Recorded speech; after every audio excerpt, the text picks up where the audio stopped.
Stream is now started.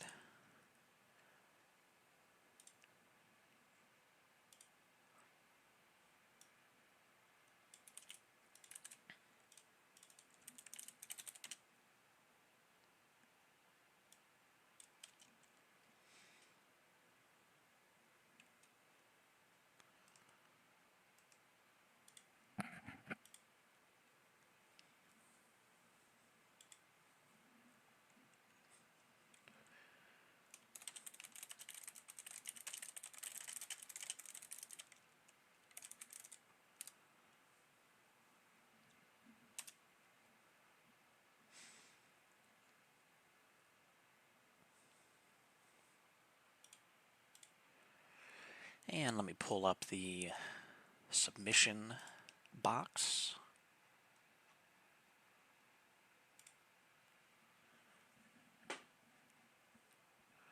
Let's see what we have today. 13 questions, a little less than last time, but I'm sure people will add to that as we go on. Because I'm pretty sure all of those alternate history questions came in live. Or at least some of them did. If you remember those from last time. Half of them. Yeah. Anyone who has the stream up on Twitch, how does everything sound? Can you actually hear me? Can you hear me? Yes, can you hear Sog? Can you hear Wizred? Let me, They can't hear me, I don't talk. Haha. That's Warp Swing. That's true. Quiet says weird. Yeah, Sog's a little quiet on my end. Let me... Am I? Yeah. Am I in the wrong mic? I don't know. You just sound kind of quiet. I turned you up a bit. Just talk louder, dude. Not anymore, I'm not gonna. Trying to normalize your audio on Wizrad's, but Wizrad is way louder than you. Oh. All right, I how can about turn now? myself down if I need to. No, I'm probably messing with talking- your volume on my end. That's a bit Probably better. talking quieter than I usually do, though. So if we start getting into things, you might have to turn me down. Yeah, let me just preemptively keep you a little lower Soggy, then. blast the mic. Okay, Yeah, that sounded reposition the better mic. for even volume. Let us speak, says Benny. No. You had that opportunity last time. All right.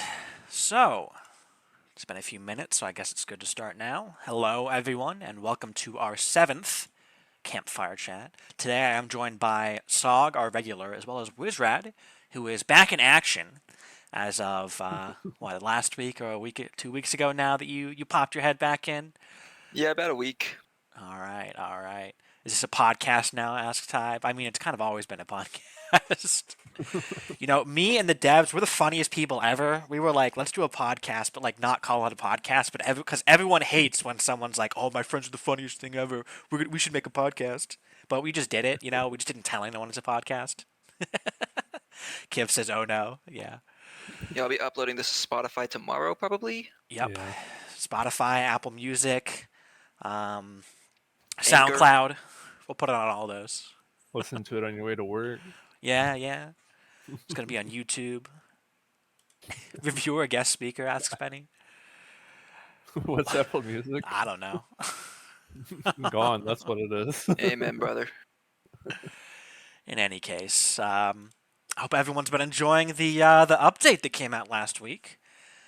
I'm wondering if we have anyone here who's new, who found the game on GOG. Maybe not directly in this room at the moment, but I'm sure there's somebody who's shown up to the Discord server from GOG. That'd be interesting.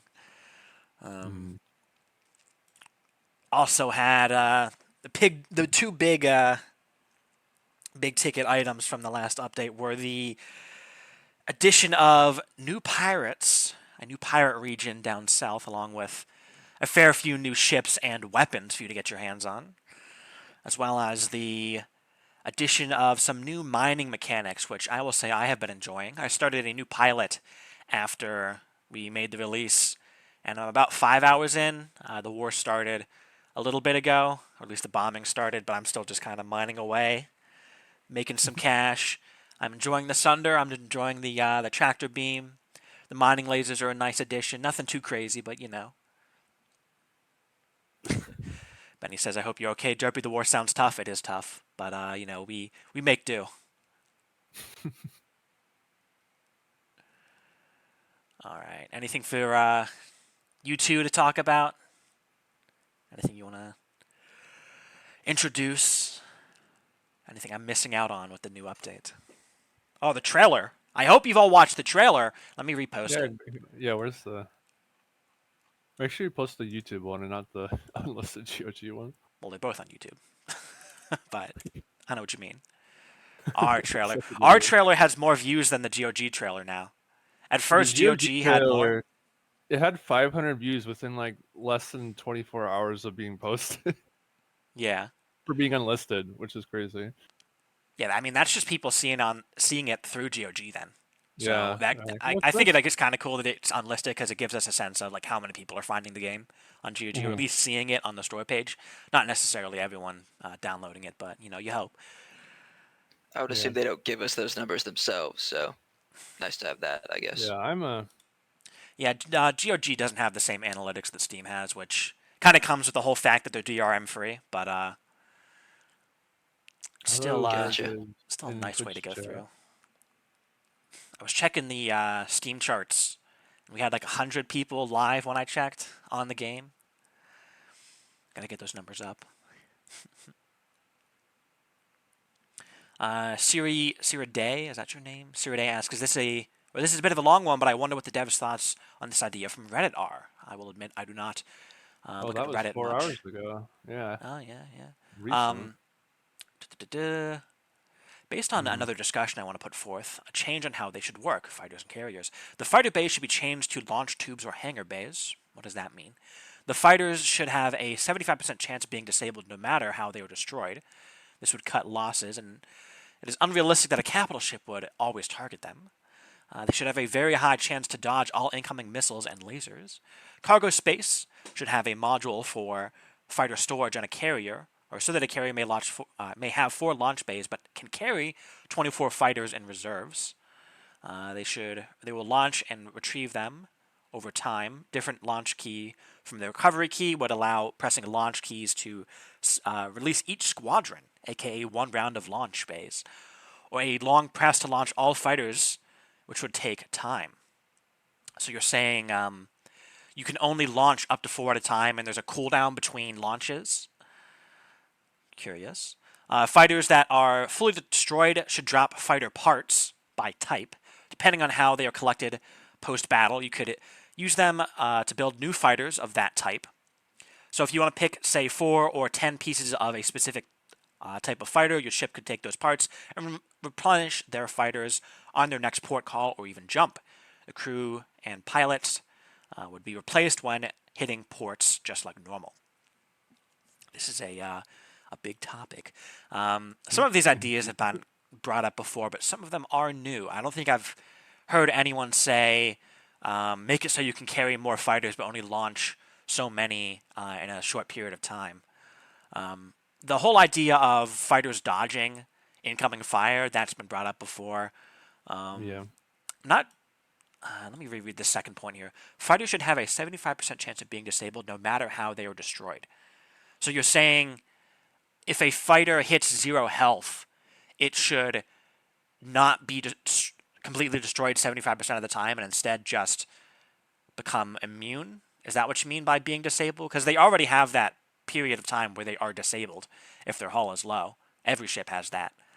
But for fighters, that generally doesn't last long just because of the fact that it is so little health that if there's any incoming fire at all after they're disabled, then they're done for. Mhm. And if that's the case, then that has also been brought up before, making it so that fighters are immune to fire in a sense while they are disabled. And then the idea of being able to repurchase fighters somehow that you lost, that's there's been a few iterations of this. Mhm. So one thing I will note though, I definitely agree that part of the difficulty of using fighters is the pain of replacing them, but there's we don't want to go overboard with making it so it's easier to replace your fighters. So, looking at the third point here, making it so that fighters can dodge. That's basically a stealth HP boost, if you think about it. Yeah. Because you're basically saying this fighter can take a hit, and sometimes that hit does 0 damage, which is effectively just increasing its HP by whatever amount of damage that projectile would have done. And I don't think that's something we want to do. If you have, do you guys want to say something? I don't No, I want was just gonna say, to didn't monopolize MZ you. respond to that in the past on an issue somewhere? I'm not sure. I feel like a lot of the fighter discussion has been post MZ. But Let me look. you can. I will say, not that all this falls under it, but something that has been brought up recently when we're kind of commented on it is we don't want to give fighters something that only the player can do. So we don't want to give them like an invulnerability that only the player gets and then the enemies don't. So anything we do to fighters should be consistent with the player ship and with the AI ships. So. Yeah. What else was discussed here? Honestly, the idea of using cargo space for fighters, I was thinking of this yesterday, but not in the way that this is described here. In that you could have fighters, you could launch all your fighters from your cargo, but you would only be able to launch like up to X number at a time, depending on how many bays you have. My thought was being able to store fighters to replenish the ones you lost in battle. So you would still only be able to deploy up to however many fighters you have, or how many bays you have. But once the battle's over, you could pull fighters out of cargo and put them into your base so you can use them for the next battle.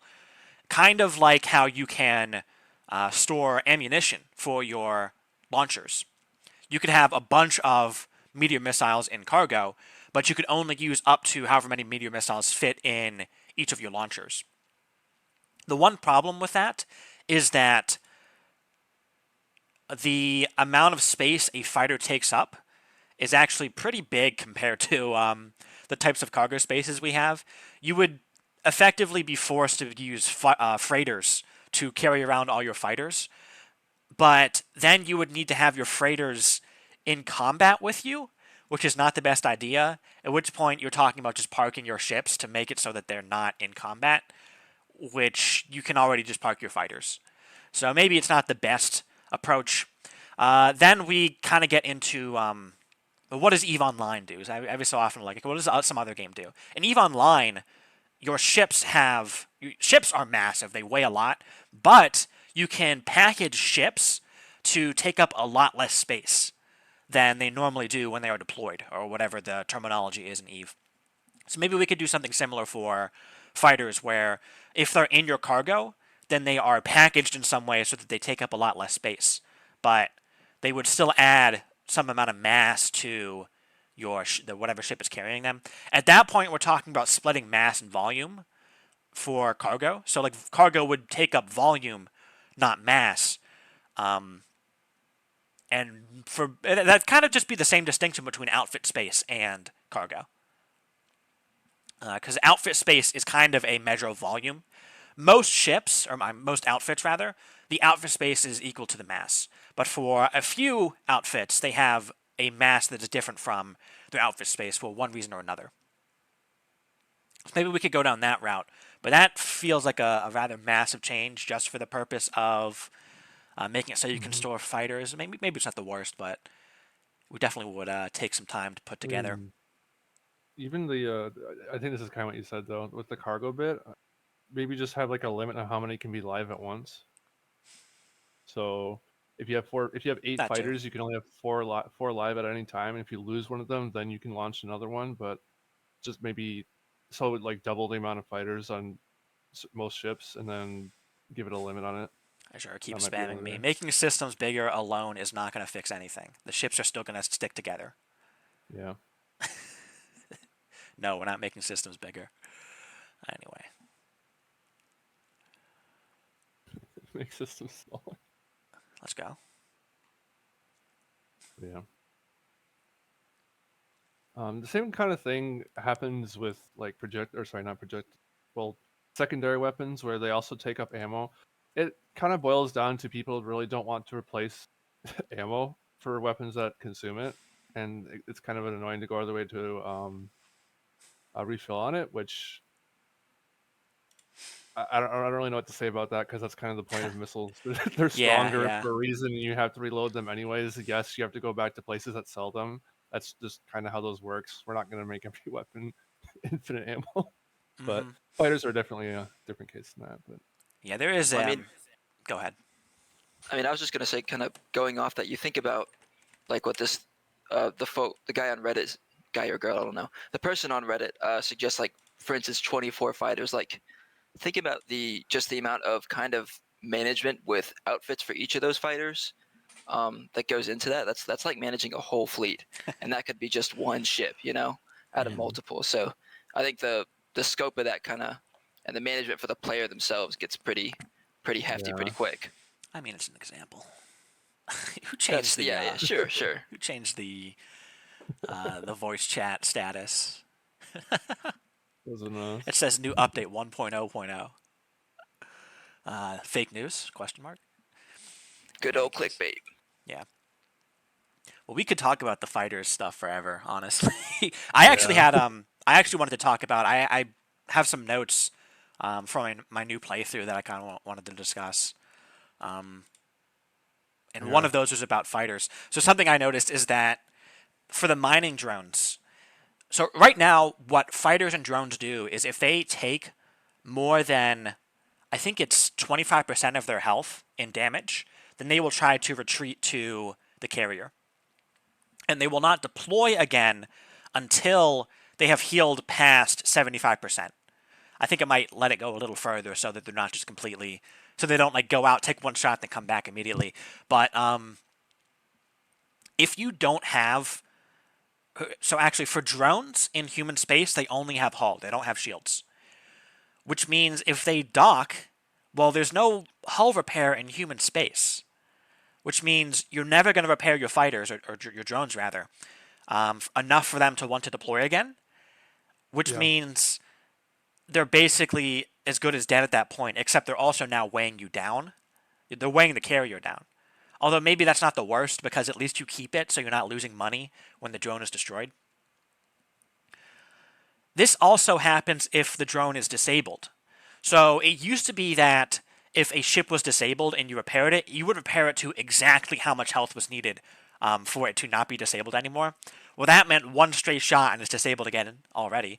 So we changed it to now it is up until it's disabled plus some percentage of the ship's health.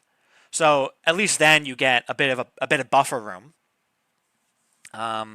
Type says I think it's 50% now for drones.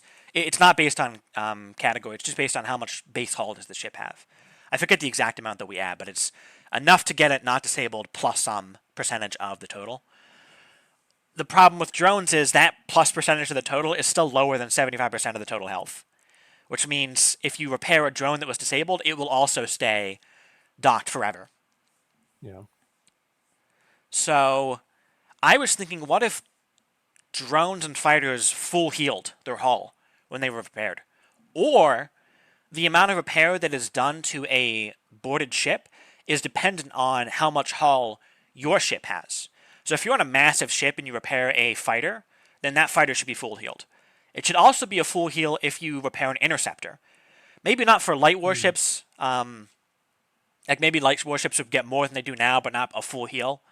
Now, granted, this would be dependent on the hull. So that would actually mean if you use a tier 2 ship to repair a tier 1 ship, it's probably going to repair it entirely.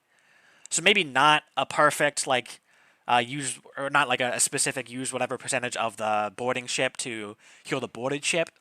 But I do think there should be some sort of scale where the amount of repairs that is done to the ship is in some way dependent on how big the ship is. People are posting food in chat. Okay. Don't do that. I'm hungry. Pull up to end early. Yeah. I'm having some popcorn currently. Nice. That does look like an egg sandwich. The egg sandwich is very yummy. Looks like. Yeah. Demolish says for fighters and drones, it just feels like they are pointless if they are treated as the same as other ships, since in that case they're just worse the worst of any type of ship you can have for survivability. And buying new ships and outfitting them with a non-base loadout takes a while, no matter what it is. So it just is always better to only get the base loadout and load out big survivable ships, with fighters and drones being the most of your face example of this problem. I don't feel like I read the end there, but I kind of get what you're saying. Notably, I do think that focusing on survivability is not the best for fighters. I do think fighters should not be destroyed as often, but that isn't the same thing as saying fighters should last longer in battle. Mm-hmm. This is actually something that's come up a few times before. Like that idea of making it so they dodge incoming fire. What you're effectively saying is they last longer in battle. That's different from saying you lose them less often. Now, with that, you will lose them less often because they will, like, lasting longer in battle is going to make them be lost less often in a sense. But there is a distinction there that we can make. And I think that we should really only be focusing on making it so that you lose them less often, not focusing on making them last longer. So this is going to be a hot take, but fighters combat-wise are not bad, Let's go. especially in the early game. If you are against like an area or something, or another carrier as like a solo ship, you can get quickly swarmed by fighters, especially if they have missiles, and especially if your ship's gun heavy, and you can't like they do still swarm a little bit. So making them survive longer is going to make that a lot harder on the player, and especially when it comes to later content where you're against the navy or you're against I don't know, chorus ships where they're swarming with drones and fighters. If we make the last longer, that's going to exponentially increase how much more you have to deal with them. So it's kind of more of that matter, like Derpy's saying, of after the fact, trying to the survivability of them, replacing them. Sorry. So Yeah, Warp says it's not a hot take; it's just true. Yeah, like, yeah, sorry to break the news to you guys, but we as devs feel like fighters are actually fine in the combat sense. yeah. Like Like in I've combat, seen, they do great because they give you a lot of firepower for what they are. Like, mhm. if you tried to fill out the same amount of firepower with other ships, it would be a lot more expensive. Although I do actually agree that maybe we could even lower their cost a bit more. Yeah. But Um, part of the issue is a lot of the cost is in the outfits, so we would need to just reduce the cost of the smallest outfits in the game by a maybe a little little bit. bit here and there, but it would probably be big gains for the replacing fighters. I do agree, kind of with that aspect of maybe fighters shouldn't be treated like other ships because technically you're never going to fly in a fighter for the campaign. Maybe you'll have a squad or something. I don't know, but even just putting a hyperdrive on that would be a big ton loss for it. If I think you can do that with some of them, but Yeah. so I do kind of see this gap of fighters should be treated as kind of more utility to the player ship rather than an equal to all other ships in the game. But not so much in that they get their own special um well mechanics in that the player or the AI doesn't get them. So like what we've been saying is kind of more across the board, so that'd be fine. Hmm. But I was gonna say this earlier, but Warp saying agreeing with me. It reminds me he was trying out the alpha mission against the what's it called, the carrier. What's it called again? It's like something bringer, right? Giftbringer. Gift bringer, yes. Uh, the fighters on that ship, if you're fighting it like as intended with your flagship by itself, give you a hard time. So yeah. The Weird What Nut do y'all think? says auto Yeah, I was about replace to go fighter there. buttons if all the outfits are available at the spaceport you are at. Huh. I Disgusting. think That one's I been brought think up before there's too. an argument there that it makes it a lot easier for the player to just do that because it is kind of boring and not fun to have to reinstall the same outfits on fighters that you have to install whenever one goes down. I don't know about feasibility. Y'all might have a better idea of that than me, but there's a I think that there's a point there that it's sort of a ease of access thing, I guess. Hmm. I would prefer if you just lost them less often. Something I've talked about Yeah. potentially doing before is basically the idea of making the ships immune, but only when they're disabled. It wasn't. So what I wanted to do was make it so that. So right now, if a ship is disabled, generally speaking, if there's another ship that's alive for a ship to attack, an NPC to attack, they will go for the other ship. They won't intentionally go out of their way to destroy disabled ships unless Mhm. there are only disabled ships left, or it is a ship with the vindictive personality, in which case they will just keep firing at the ship until it is dead, and then still keep firing until it's completely exploded. What I wanted to do was make it so that if a fighter becomes disabled, then any projectiles that were targeting that ship no longer will hit it.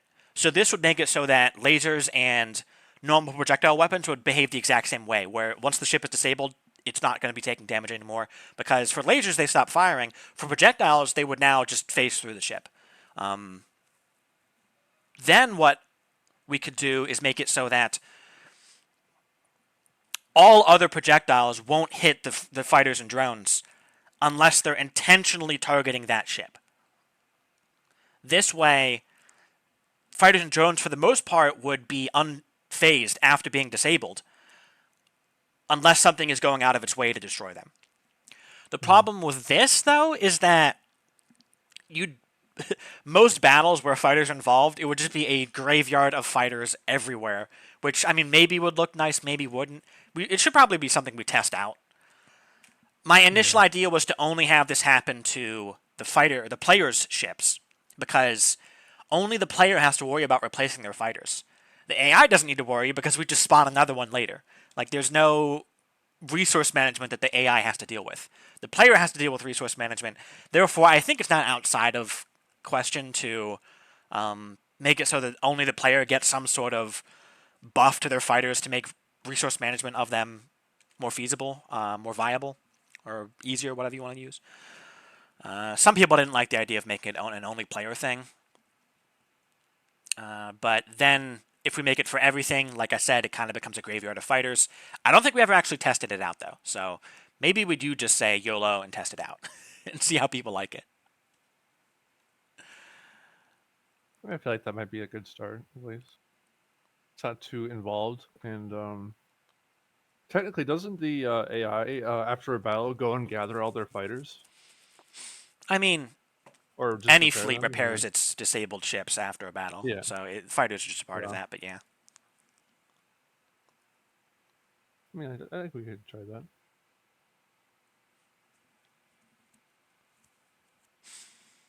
So what are your thoughts on that? Make it so that your ships effectively become invincible. I think the way I was thinking it too was explosions would still damage them. So if a ship blows up nearby, then too bad. And if At least, a nuke goes off or a heavy rocket goes off, it would still destroy them. So they would still take damage from explosives, but they wouldn't AoE. be attacked by stray fire. Are you saying for all ships or for fighters? Just fighters and drones. Okay, yeah. I think Someone another said thing people I was brought up is then why not just do it for interceptors then? But it's like we kind of have to no. draw the line somewhere. Yeah. Types is fighters and drones specifically, or carryables? Well, the only carryable ships in the game are fighters and drones, so I'm using the terms interchangeably, effectively. But any ship that can be carried would have this effect. And escape pods when those Demolished factory outfits have been brought up before, but they've been turned down. For like crafting outfits or fighters while on the go. I want an ES crafting system. Yeah, honestly, kind I'm not too interested in outfits that generate fighters or yeah. ammo, to be honest. ES enchanting table, says Azure. Yes, enchant our ships. Tug fighter Trumbe when? Put infinity on your rocket launcher. Enchanted rock. Match 3 to upgrade a ship, says Wolfie. Too expensive, says Penny. Not enough experience. Yeah, Right, you maybe we spend should your get combat to- experience to upgrade your ships. I say we get to questions now. All right. The actual questions, because this happened. That's not what we've been doing. Hold on. Didn't this happen last Campfire chat where like it started off with fighter and drone balance, and then we said this is gonna happen again next time? I don't know. I mean, I'm pretty sure this topic comes up every time. Yeah. Azure asks Derpy, what are your thoughts on the Starry Map pull quest? I'm going to close it with a big comment later. That's just the truth. Probably tomorrow. A lot of the points I made in my original comment on the original pull request just do not seem to have been looked at all.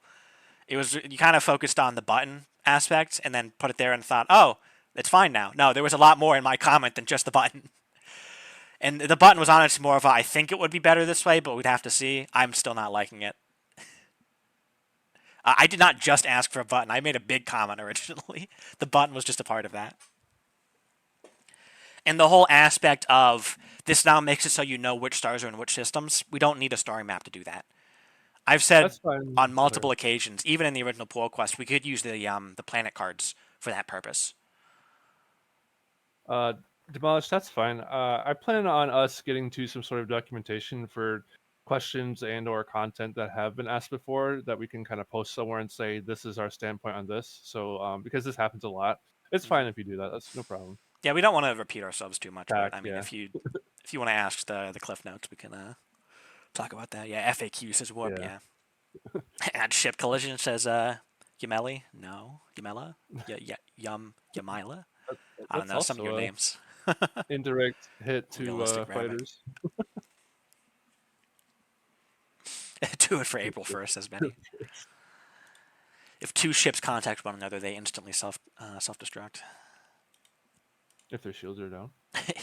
Maybe. Kind of like Elite. Yeah, all right. Well, actually, before we get into the reviewed or the submitted comments, let me see if I have anything in my list of comments or my list of notes on my new playthrough that is worth talking about.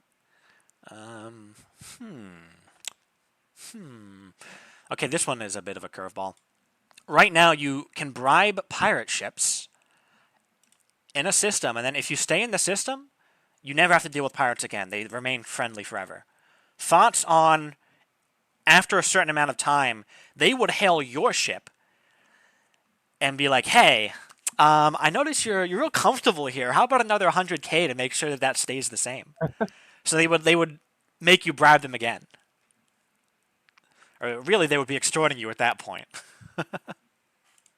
Because in doing a mining playthrough, if you're mining, you're spending a lot of time in the same system. And being able to pay off the pirates once, and then have free reign for the system for the rest of the day until you fill up your cargo hold, a little overpowered. You're kind of getting around the whole pirate mechanic there. Like, I feel like for the most part, like if you're bribing the pirates, usually you bribe them once just to like give yourself some breathing room to land on a planet or to leave. But with mining, it's definitely being able to just bribe once is kind of overpowered. Type says there are some really overpowered mining systems without pirates. I found some today. It's crazy. Yeah, there are some. We could also potentially look at moving around where the minables are located. That's one thing I remember. MZ was like, "Oh, I've added more expensive minables and better mineable systems to systems that have more pirates or have less law enforcement." That was a lie. There's some really good systems that don't have a lot of pirates, if any. Gigno hates you. Uh-oh. Ooh. Someone's not going to get to do the story. Yeah, I should probably do a second pass over Gigno system minables, because I did kind of just went in there and like, oh yes, this will be the mining faction in the game. They should just have all the stuff. When the only actual threat you will have is if you attack them yourself. For the most part.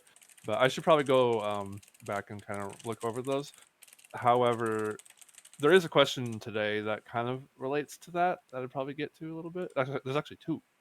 But yeah. Is it entire government? Really? I always thought it was like in Nova where only each individual pirate gets bribed. Nope, I haven't dude. been paying attention. You just don't use the bribings then, because No, I that don't. is I've not what rolled them up happens at there all the all. way. Benny Have asks, I faced could we you? make it No. per fleet? If we made it per fleet, I feel like that would be more of a pain than we want it to be, Yeah. because fleets are coming in and out fairly frequently, and if there's multiple fleets in the system, when you try to bribe one of them, well, now you're like spamming to try and find the other fleets that you need to bribe. It could be very expensive. Yeah, Type says, yeah, that's insanely expensive. If we made it per fleet, we'd need to make the bribe amount a lot cheaper. Yeah. But then that just becomes annoying to have to constantly be bribing pirates if you're staying in a system. I think my idea of like you still bribe the entire government, but there's a time limit to it. If you stay in the system for too long, then they extort you for more money. That way we can control like just how often it is occurring that you're having to bribe pirates.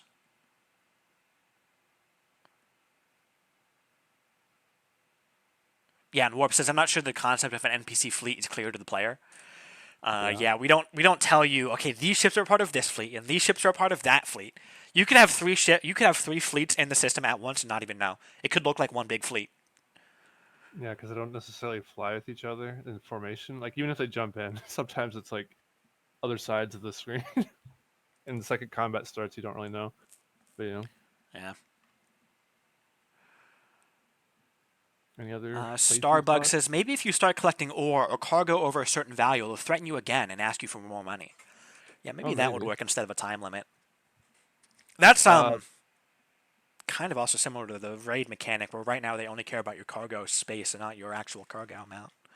something Elite does just as a thing to throw out there is they'll periodically scan you, and if you have cargo in your bay, they'll be like, if you don't have any cargo, they say they wasted their time, and if you do, they'll be like, hey, you should give me some money or dump some of that before I kill you. Hmm. And then if you do that and you don't have any more and you get more, they'll come back and do that again. So just throwing that out there. So, something cargo based maybe. Yeah. Quick actually has a very old pull request at this point, where when you get scanned by the Navy, if you have anything illegal, they, at least if it's in your cargo, you have the option to dump it. Or if you refuse, then they will become hostile and attack you, or something like that. Um, we could use a similar idea for pirates. That might work out. Other than we would need to be slapping cargo scanners on all the pirate ships. True. The weirdness is maybe the pirates could get annoyed that you're mining their asteroids. Maybe. Pirate I miners. did. I had actually thought of something like that. Although the thing is that pirates don't mine asteroids right now, so we would need to have at least some pirates mining asteroids for that to really make sense.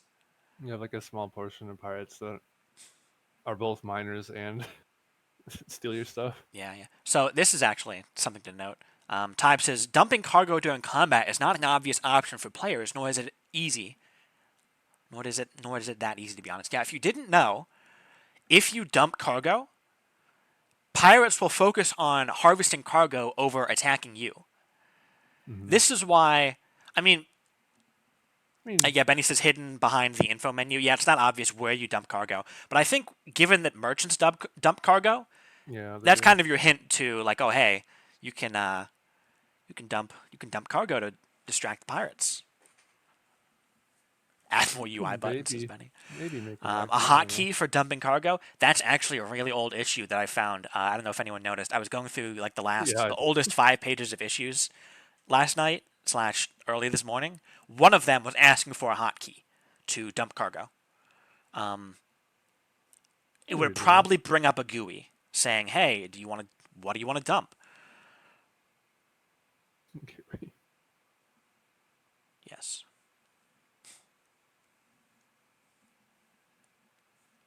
Instead of just like dumping all your cargo on a key press, which was accidentally dump your whole cargo hold. Yeah, and some pirate hails say that maybe you could add a few more or adjust some of the existing ones so that more say to dump your cargo. Mm-hmm.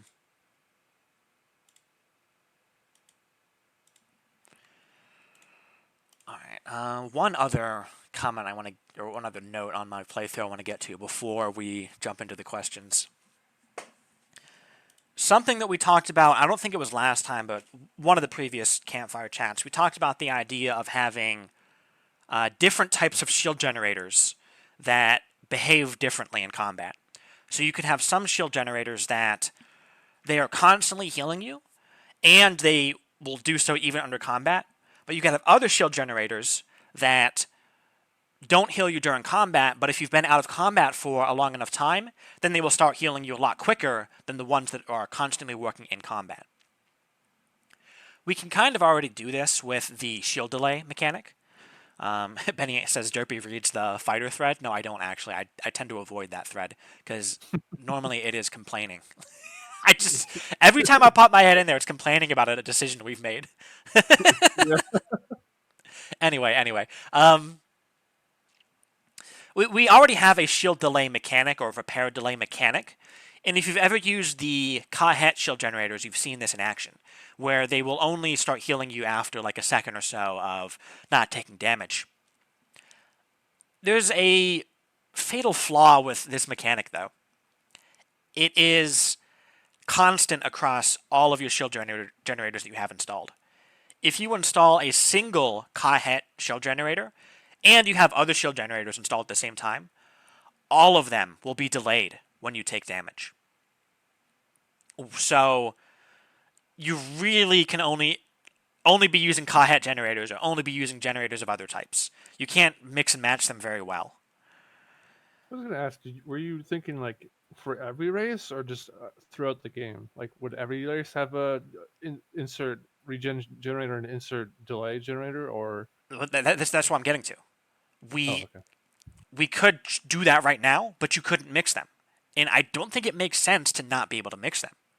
Mm-hmm. So, my idea is we completely redo how shield delay works right now. And we have two different types of shield generation. The first type would be the current attribute we have now, just called shield generation. It would constantly be active. If you've taken any shield damage, even if you're still under fire, it would start working. Then you can have a separate shield generation attribute, which, if you're damaged, the shield delay value actually kicks in. So you could have two types of shield generation at the same time, constantly be repairing, and then once you're out of combat, you repair even quicker because the second shield delay kicks in, or the second shield generation rather kicks in after the delay has elapsed.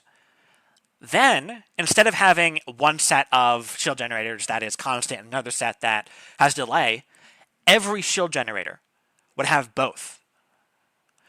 So in human space, something that's been talked about is how the human shield generator is absolutely pitiful. The strongest shield generator in human space can like just about shrug off the damage of an energy blaster, and that's it.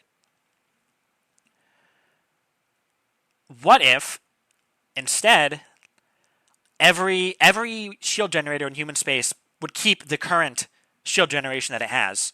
Then we tack on this new shield generation type so that after you've been out of combat for, say, 10 seconds, the shield generation doubles. That way, you have more of an option to play hit and run tactics. Because right now, part of what makes hit and run strong in other games is the ability to out heal your opponent when you're away from them. You can't really do that if you're in a smaller ship that kind of needs to rely on hit and run tactics. You also heal less than whatever you're attacking. So by the time you've healed enough to go back in for another hit, while your opponent has healed all the damage you dealt to them. So I mentioned maybe it's after 10 seconds, but really what we would want is a ramp. The bigger shield generators should take longer to start repairing you again. But the trade-off is they have more base shield generation that is constantly active. I will say, what is your kind of denoted to? We were talking before about how maybe larger ships shouldn't have like shield regeneration. I'm not sure what your thoughts on that are, Derpy, still, but I mean that could be another thing considering like fighters and smaller ships where they do regen a lot faster, but larger ships have a delay or maybe some sort of both. But kind of leaning more towards smaller ships then.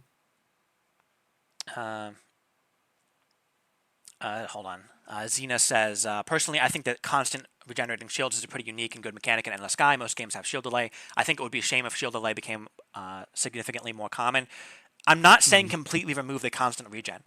I'm saying Yeah. you always have a constant regen.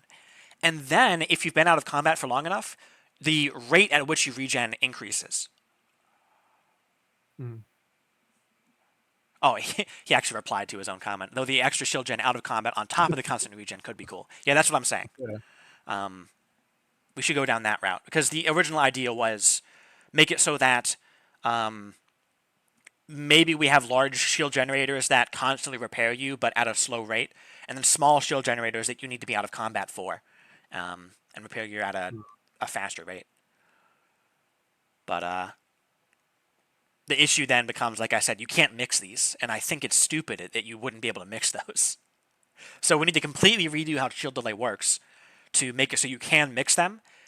That then just introduces the possibility of making it so that all shield generators behave the same way.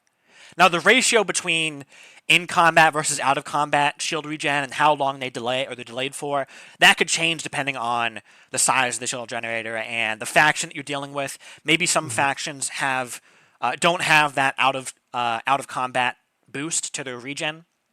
Maybe some factions almost entirely have the out of combat boost. But the idea would just be a lot better mixing and matching. Maybe we And could adjust the combat length for when it starts to kick up again too. yeah. Yeah.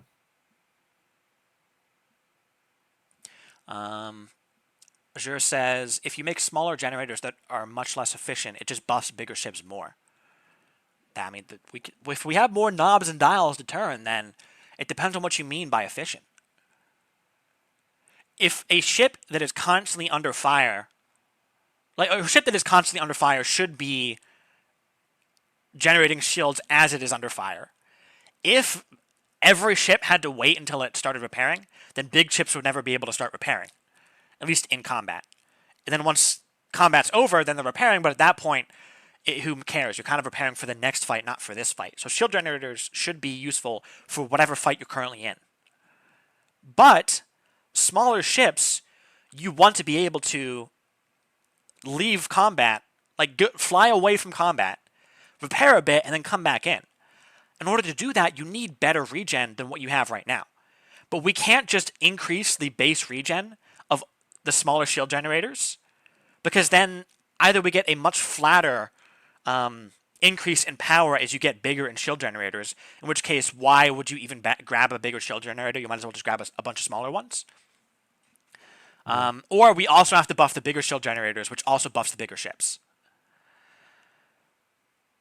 So that's why I'm introducing this idea of two different types of shield generation, where one is more useful for bigger ships and one is more useful for smaller ships. So the smaller ships can have more of that, and the bigger ships can have more of the other. You know? Yeah.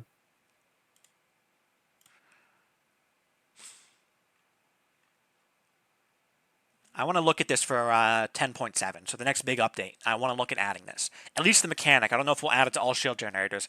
Maybe we'll just start off in human space, see how it goes. But I do want to have this mechanic done soon, because I don't think it's actually that difficult to do.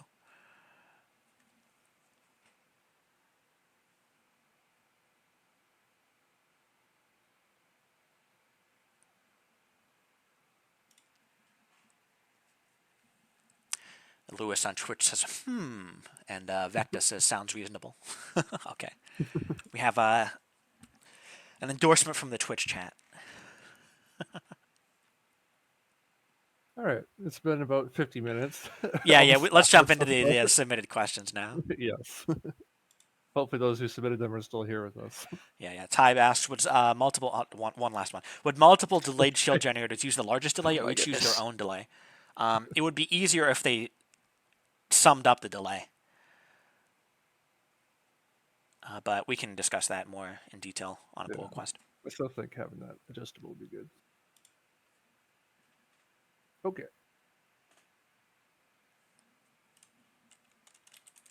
Let me pull up the questions. All right, Sog's been so gearing to get to these questions. I'll let him read them all. All right. All right. I'm gonna have you answer them all then. Okay. When? Okay. And I'll First just be quiet. question, and this was, I believe, a day after the last one. Actually, some of these are. Yeah. When major political events, like the start of the war with the free worlds, just sit tight and wait for the player input before continuing, is it feeling that the universe revolves around the player action intended? It is a video game. That So started. I guess this is kind of in response to before we've talked about like the story shouldn't revolve around the player, but the video game itself still needs to revolve around you. You're literally in the middle of the screen at all times. So there is a point to where we do not need to kind of give up that sense of realism of like a world that kind of moves around you for the sake of you actually being able to engage with the game. If we made it so that after a certain amount of time, the story just kind of moved on without you, then a lot of people wouldn't even be able to get to the story because, as many people have talked about, can be difficult at first to know, like, where do I need to go? And how Yeah. do I get the missions? So I wouldn't want things to move past the player, at least not for the main campaign. For Yeah. some things, like, it's not to say we would never have a case where, depending on when the player shows up, things could change. But generally Deep speaking, that shouldn't experience. be the norm. Yeah.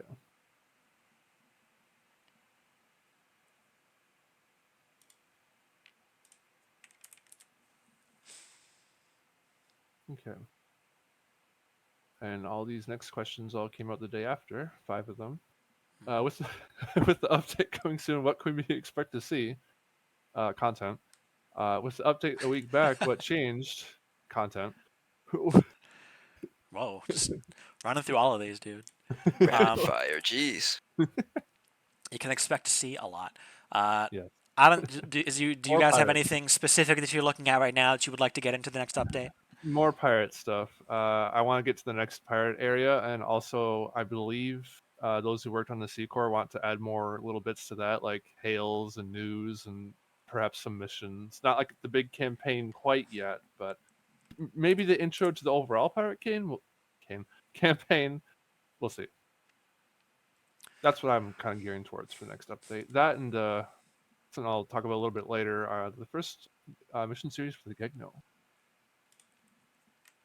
I think what I mostly focus on reviewing as a dev is mostly smaller kind of missions, usually for humans. There are I there am a are a human. lot of mission chains that are kind of longer things, but aren't really huge like game impact or stories. They're just kind of nice side stuff to do. So I got a couple of those I'm eyeing right now, but that's the main thing for me. I also realized Trevor asked this question. You should have asked it at a better time. With the update coming soon, it says, "What can we expect to see?" Okay, which update though? Oh, I Because see. when this was asked, the update coming soon was the update we released last week. Yeah, it's Oh, kind of a oops. joke ask because And the if it's second one asking after about the that, update in a few weeks, that's just going to be bug fixes. with the uptick a week back, uh, was it a week ago? I guess. What changed? Read the Read the changelog. changelog, yeah. I mean, we kind of talked about that at the very start of the stream. Yeah. New pirate stuff, Pirates, new mining stuff. mining, Um, bugs, yeah, bug fixes. fixes as usual. All right, on to the next one, I suppose. Ooh, okay. We often ask, "Where is everyone?" but not "How's everyone?" So how are you and the rest of the team doing? I'm assuming this I'm is like good. a generalized question. So yeah, I'm good. Um, could be a little better. Work's been a little hectic, but for the most part, I'm hanging in there. Yeah. Oh yeah, I told the other devs the other day. I very recently graduated college, and now I am working. So there's a fun Mm. life update for you. Work's been a little hectic. Can we ban work? Ban this user. We're chilling. Mm-hmm. All right. Thank you for guiding the boxes so I can read them. By the way. Our next question: Are afterburners too strong currently? Mostly thinking of the bellows, of course, but the Korth ones seem maybe a little too good as well. That could easily be the Yes. case. Afterburners are I wouldn't say second to fighter balance, but those kind of get talked about quite often. They were useless for the longest time, is the thing. Yeah. And then I gave them a massive buff, which I admit was way too overboard. But I was like, you know what? They've been bad for so long. You might as well make them overboard for one update. And then we nerfed them all the next update after that. They're still a lot stronger than they used to be, but it could definitely be the case that they should still be brought down a little more from where they're currently at. We're trying to find the sweet spot to where afterburners feel useful, but not so useful that they kind of trivialize things, you know? Yeah.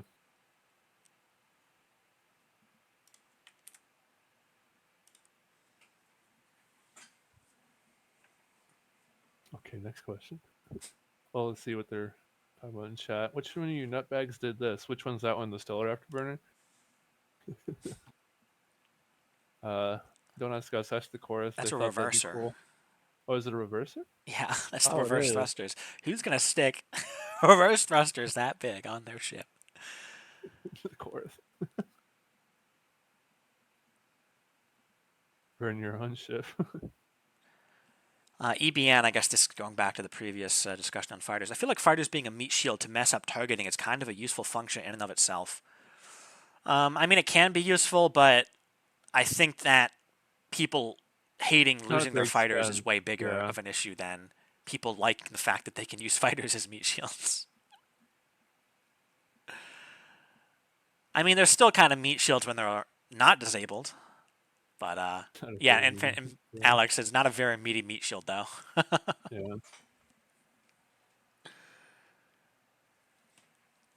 Yeah. Next question is, what is the point of atmosphere scan? Mostly for AI to kind of hover above planets and show that there's like some scanning interest in them. It's just another means of an activity for them to be doing. So like surveillance drones are the best example of that. They don't just kind of fly around the system doing nothing. They kind of quote scan the planets. They go back and forth between them, and they also you can do this for any ship, and especially if it doesn't have like a hyperdrive is what it's used for. But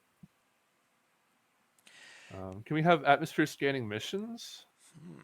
Well, we need to add the ability for the player to actually scan planets. Or are you just saying if they're in possession of an atmospheric scanner? Because maybe that unlocks missions. Yeah, atmosphere scan right now is purely a attribute that is used to influence how the AI behaves. It's not something the player actually makes use of in any way. I think it'd be cool to have missions like toggle because of it, owning that kind of thing. Is asteroid scanner work on escorts yet? What do you mean? Like if they have it, you can see it? No. I don't think so, Hail the atmosphere and ask how it's doing. Yo, how's it doing? Hail the wormholes. Ask how they're doing. They're lonely. Yeah. Benny says mining AI is completely broken. How?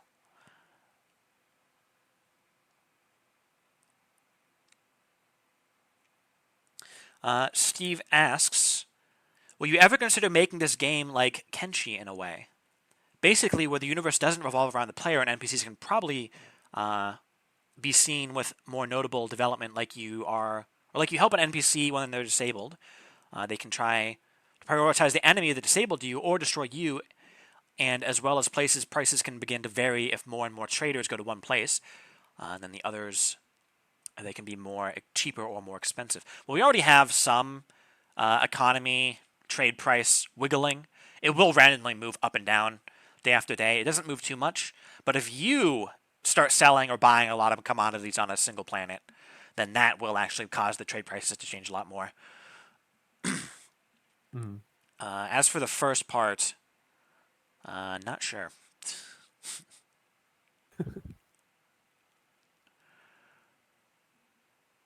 Also, turrets don't work. How don't turrets work?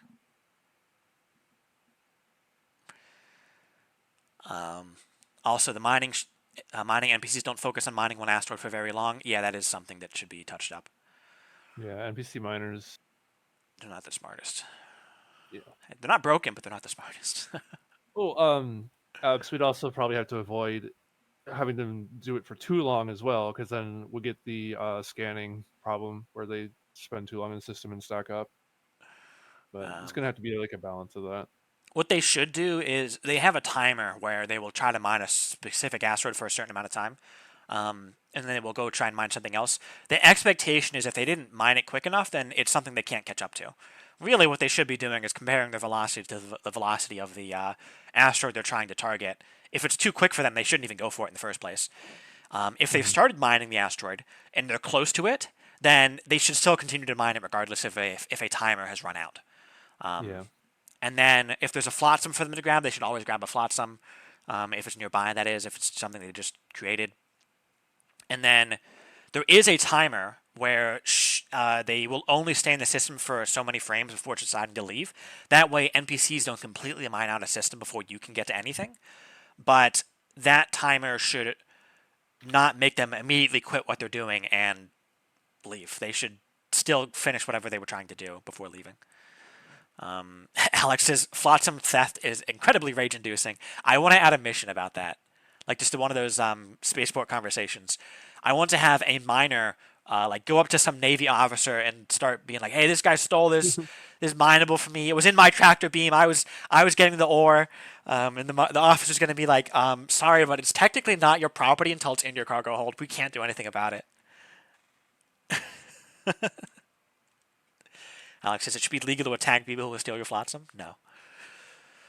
If it's not in your cargo hold, it's not yours.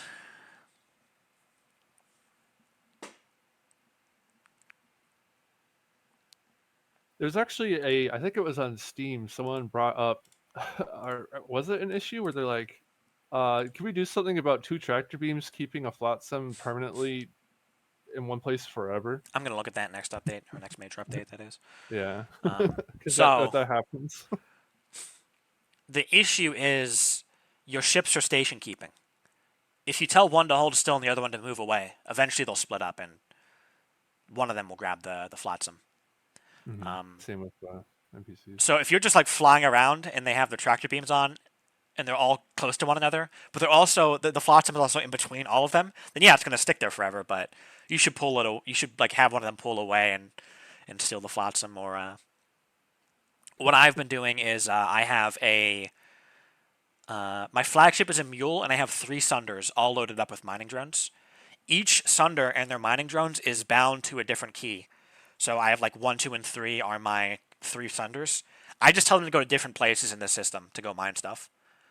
That way they're never fighting over whatever flotsam they have in their tractor beam. But I do want to make it so that if one of your ships has a flotsam in their tractor beam, the rest don't try to go for it. And that would also be the same by default for other governments. If they have tractor beams and one of them is dragging on a flotsam, the rest would ignore it. But your escorts would still try to steal flotsam from merchants. And I would like some sort of personality. I was thinking of a personality called thieving that makes it so that it doesn't care if somebody else is trying to grab a flotsam, it tries to grab it too. Yeah, and on that note, we do want to give some pirate variants tractor beams for stealing flotsam. So I think I'll probably look to doing that next update. Weird Now asks, distance-based tractor beam strength. In theory, it would go toward the closest ship. Potentially, but I actually like how tractor beams feel for individual ships at the moment, so I don't want to mess with it too much. Steve said you should have prison ships specialized to keep prisoners, which if you attack them and capture prisoners, you can rent them or just free them to repay you later or something. So that's kind of on the same path as derelict ship encounters, which is something we're trying to work on. So perhaps there are some, along with derelict ships giving you missions, perhaps there are missions that spawn these prisoner ships and you board them and you can make that kind of decision. There is a very old issue that I found in one of those old pages where somebody asks to make it so that passengers are treated like commodities. So that if you board a ship, you could see what passengers it has and kidnap the passengers. And then you could do something with those. This kind of sounds like that idea. Like, yes, in a mission we could do this rather easily, but this would be like you find a randomly spawned prison ship and steal the prisoners for ransom.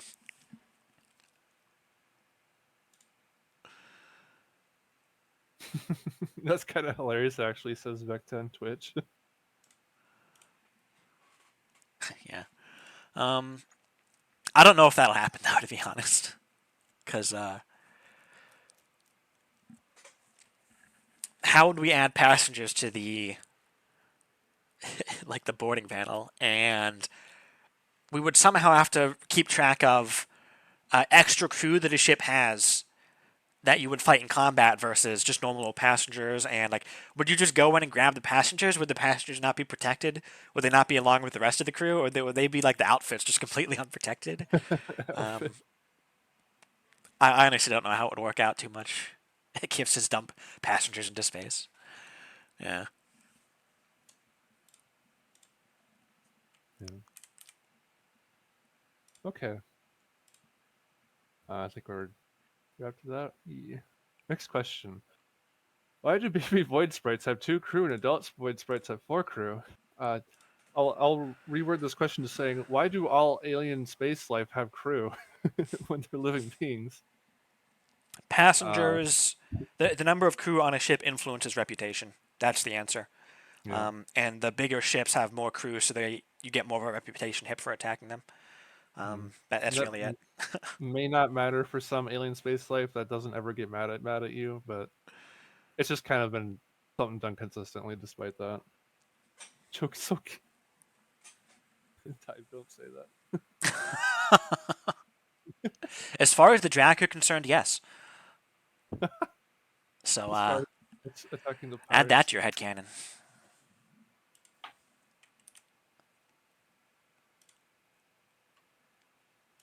Yeah. All right, well, this next question, You take that one. I don't know. I think I want the reviewers to speak for themselves. Yeah, technical. Oh, this Tell isn't us a meme more this about the time. new person ship, someone asks. So, Where's reviewers, Markstone? will you discover that you have speaking perms now? Last time you didn't. Nope. All right, take it away from them again. Oh, it's been there for a while.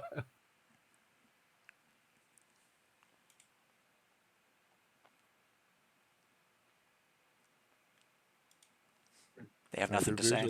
They're a little shy. Oh, Hurl What is was here. the question? Time Tell us is more about the reviewership. Chips. the new person ships. What do you have to say?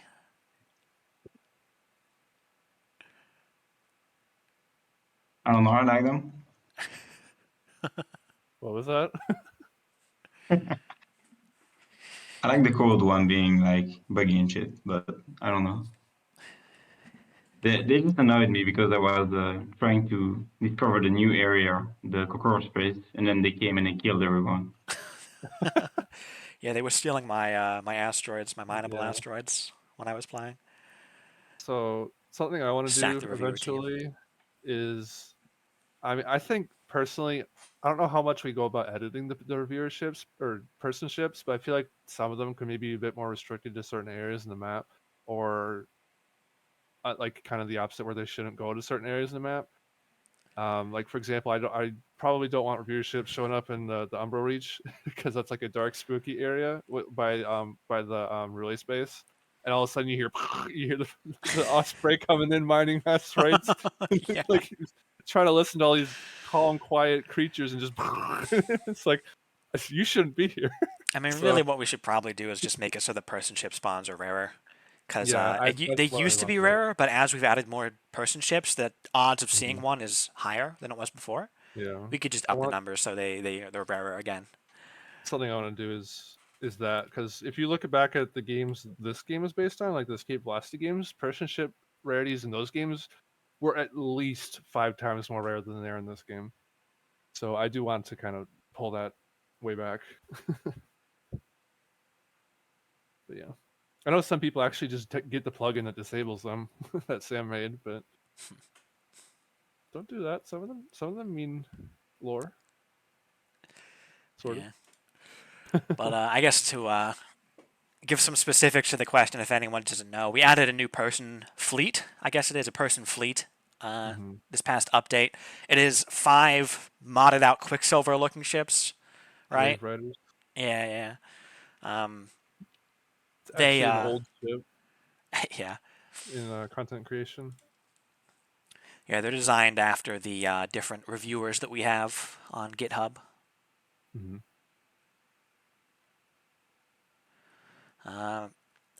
Alex says Wave Riders are very common for some reason. I don't understand why. Their frequency is normal. Is it that they're common, or is it that when they do show up, they're very obvious? Because Yeah. I've had like pointed stick ships show up and then just leave. Like sometimes hardly notice it. It's because they mine. Not all person ships mine. Like you Yeah. said, point and stick ship will just leave if there's no pirates. Same thing with local god or things like that. It's Yeah. kind of how like same way that Osprey is kind of notable because it's loud. It's Yeah, it has because these it mines. loud afterburners It has and all the afterburners. these loud guns, and it mines asteroids. So that's another one that is obvious to see when it shows up. Yeah, when are we putting chorus afterburners on it too? All right, Go dig up a local god, see what he wants. so we can move on to the Yeah. we can move on to the next question. So this one was kind of what I was pointing at earlier. Oh, you don't have the bar over it. Okay, I'll do it. What do you mean? Can you guys add more asteroid sprites? The current ones are all the same size and look too similar to each other. So I'm not sure what our is overall, like throughout the whole game. I know what I want to do is I want to add some unique asteroids in Gegno space that are a bit larger, because again, it's going to be very mining kind of focused. That's their strong point. But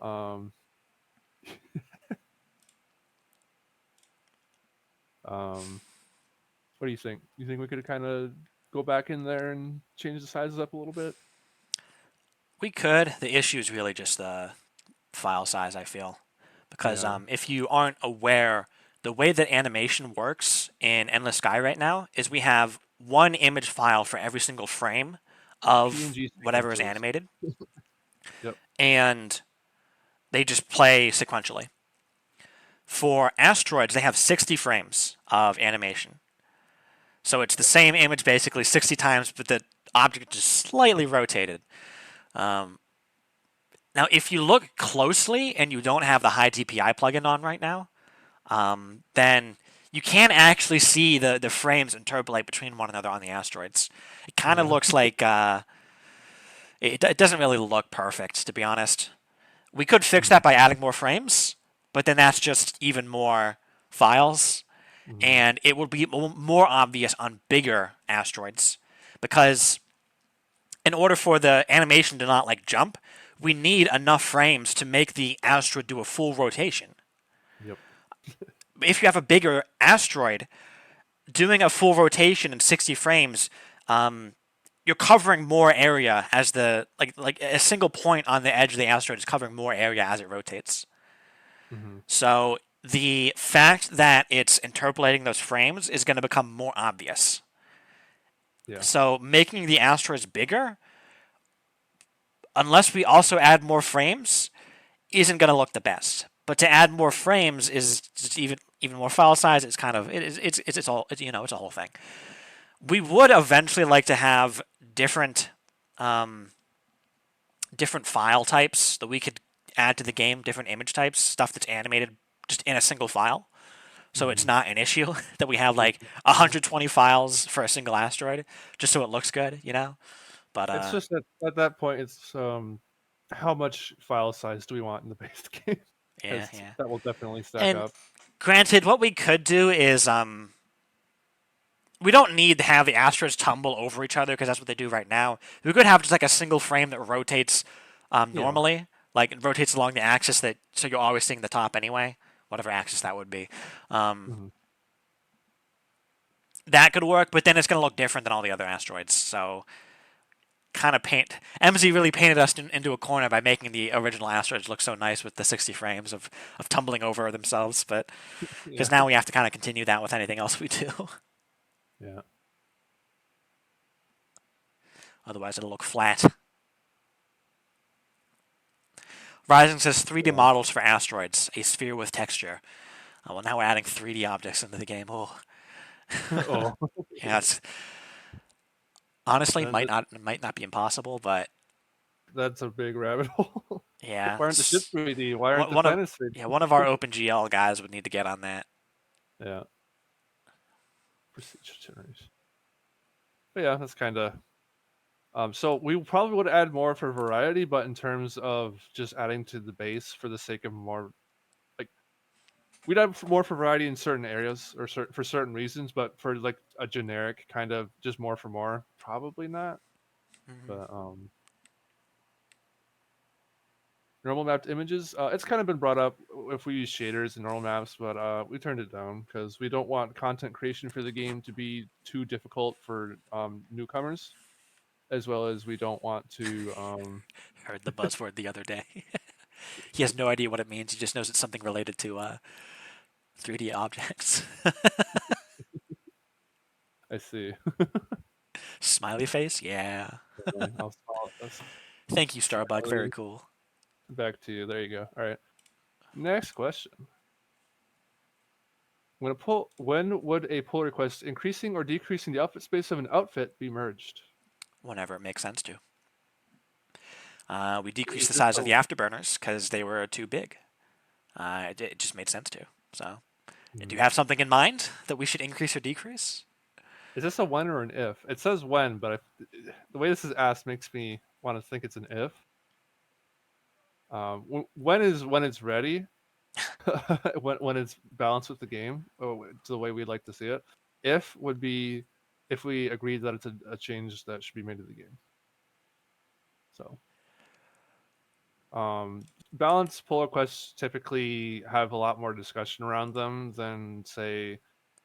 When I say discussion, I mean back and forth than like writing missions, because writing missions is more like does the story fit and is there errors. But balance is kind of more kind of balancing back and forth between each element of the game and what people believe is strong or not. And our balance reviewers like Doom. Alex says, I suspect the concern is about breaking builds on existing saves, negative outfit space. Ah, I Yeah. see. Yeah, if you increase the size of an outfit, then that could make it so that people have illegal builds on existing saves. That is somewhat of a concern, but I mean, if something needs to be changed, then it needs to be changed. Although Mhm. size is just one aspect to the balance of an outfit. Generally speaking, if the outfit is too big, or if we feel the outfit is a bit too big for what it does, we should buff it in other ways, not just go straight to shrinking it. Or if an outfit is too small for what it does, then we should nerf what it does instead of making it bigger. Mhm. So changing outfit space is generally like the last thing we will go to for balancing an outfit. Generally, if we're changing the outfit space, we're decreasing it, not increasing it. And the reason we're decreasing it is because the concern is not with the outfit itself. It's with what you combine that outfit with. And if you don't have enough space to use like multiple outfits at once of a similar type or stuff that goes together, then we're not going to increase the outfit space of every ship in the game. We're just going to make one of those two outfits smaller. Yeah. So it's more viable to have both at once or whatever combo at the same time that makes sense. And as Kivman said, the chorus ships have gone through a couple reworks now, and if you played the game long enough ago, you actually have the unnerfed versions of like the Yeah. Renault Eric / Dredger. So it's happened before. It just depends on how much we want to balance it and what we're balancing around. So yep. It also depends on how much we're breaking things. If it's off by Yeah. one, like, oh, we increased it by one, so now you have -1 outfit space. Ooh, it's like, okay, whatever. Yeah, if we're chopping your outfit space in half, then that might be a different story. Yeah. Okay, don't get ahead of yourself. Okay, next question. Why is it that in most conversations, the first choice is the best one and the last one declines the mission? Is this a convention content creators should follow? Generally, yes. But there are times to break the rule. Yes. So MZ's idea with that was if someone doesn't care at all about the story, they can just like spam enter and go through a a mission without having to read anything. Yeah. So that's why I wouldn't say the first choice is always the best choice. It's always the choice that gets you to accept the mission, which might not actually be the best thing, depending on the Yeah. mission. With Some most missions, missions- it is, but Some missions, like in Free Worlds, they'll have two options, and one might be it's subjective to what you might think is the worst option. So like reconciliation or checkmate. we should just Um, randomize it. Yeah. Like That's I'm actually going to good, do that yeah. next time. Okay, next major update. The choice between reconciliation and checkmate is going to be randomized. Yeah. Not which one you take, but which one's on top. Yeah. That's probably. I mean, yeah. It's just those questions that both answers will continue the story, but it's up to what you want to choose. One's not going to be declined. One's not necessarily a negative option because it again is subjective. So. And there are times when the decline option is on top. That is typically the case when you chose a previous option that would be like, oh, I don't want this mission. And then the person's like, wait, no, like, let me give you a bit more detail first. And then we'll usually put the decline option on top for that case and the accept option below because you've already indicated that you're trying to decline this mission. So we don't want you to have to, like, move down again on the choice list. It's right there at top. Just hit enter. I think one reason why this might have been asked, or just something relevant to it, the Gugno First Contact, you have three options. You have leave and don't be part of anything. You have stay and watch, and if you stay and watch, then you get the next option anyways, and that's help the alien defeat the beast. I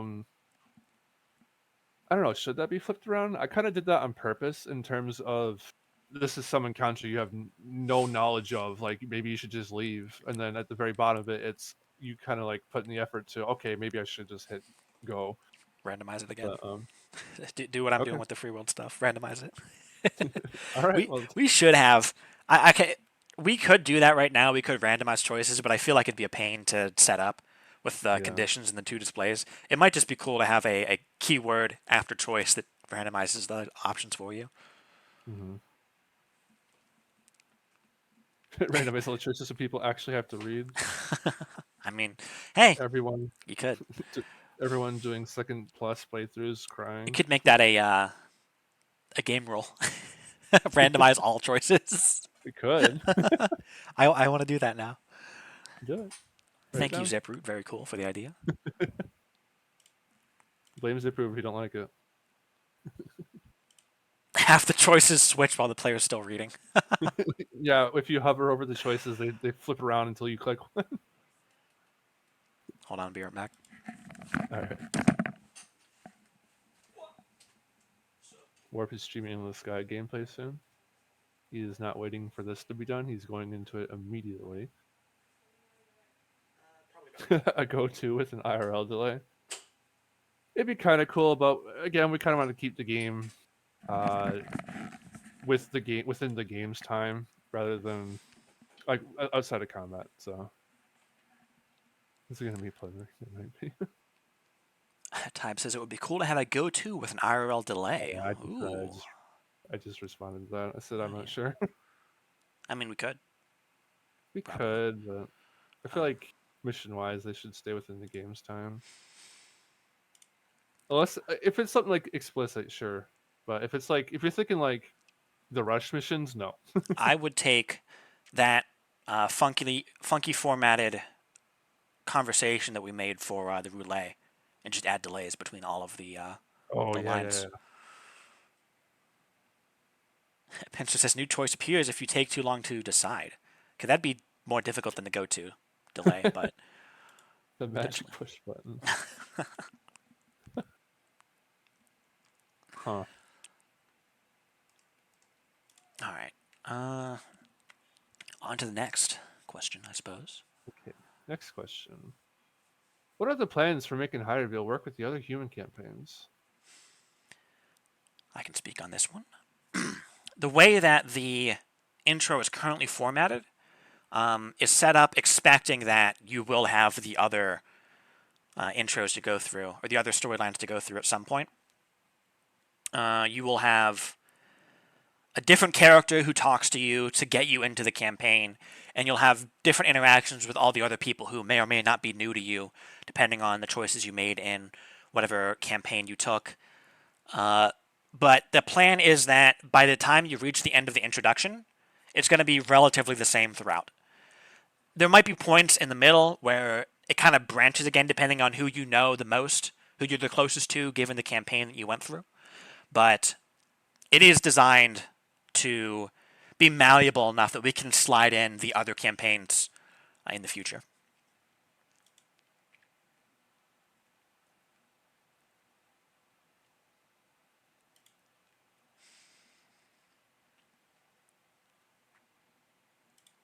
All right. All right. HR merge when it happens. Yeah, we're still working on Soon, HR. TM. You'll be done when it's done. Thank you for being patient with us. HR before or after AVGI? Probably before. Probably. Is there any plan to do? EBN asks, is there any plans to do anything about save scumming, or is that kind of part of the game? I mean, I don't think we're going to kind of limit people's access to the save files, because it's also how people fix their content in case something broke on their end or our end. I know this is somewhat coming from obviously cheating the game. I know that the Escape Velocity games, you do not have access to your save file. So I doubt we'd like limit the player's ability to interact with their save file. But just for the sake of like helping things as much as it is cheating. So I would like to add an Iron Man mode at some point, or hardcore mode. Yeah. Like once you're dead, you're done. Yeah, that I'd like to see as well. Yeah, but Check this box. You're dead if you're dead. Wolfie says save scumming is my God-given right. Yeah, but like, how would we do anything about save scumming is kind of the question. Yeah.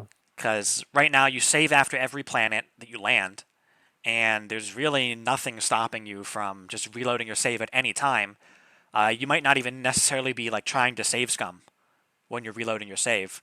So would we just make it more difficult to reload your save somehow? Like you don't save as often, so if you're trying to save scum, then you're always sent further back than you would want. But then we have the snapshot mechanic. You can make a snapshot of your save at any point. So you could always just save scum with a snapshot, but we wouldn't want to limit snapshots. Yeah. So it is kind of just an aspect of the game at this point. There's not really much we can do with it. Yeah. Wolfie says encrypting the save is what I usually see for Iron Man modes. I honestly wouldn't even like to do that. I would you could still just mess with your save in an Iron Man mode. It would just be if at any point you die, we delete the files. Or maybe not even, actually I was thinking about this the other day. Maybe not even delete them. Just make it so that if you try to reload the save file,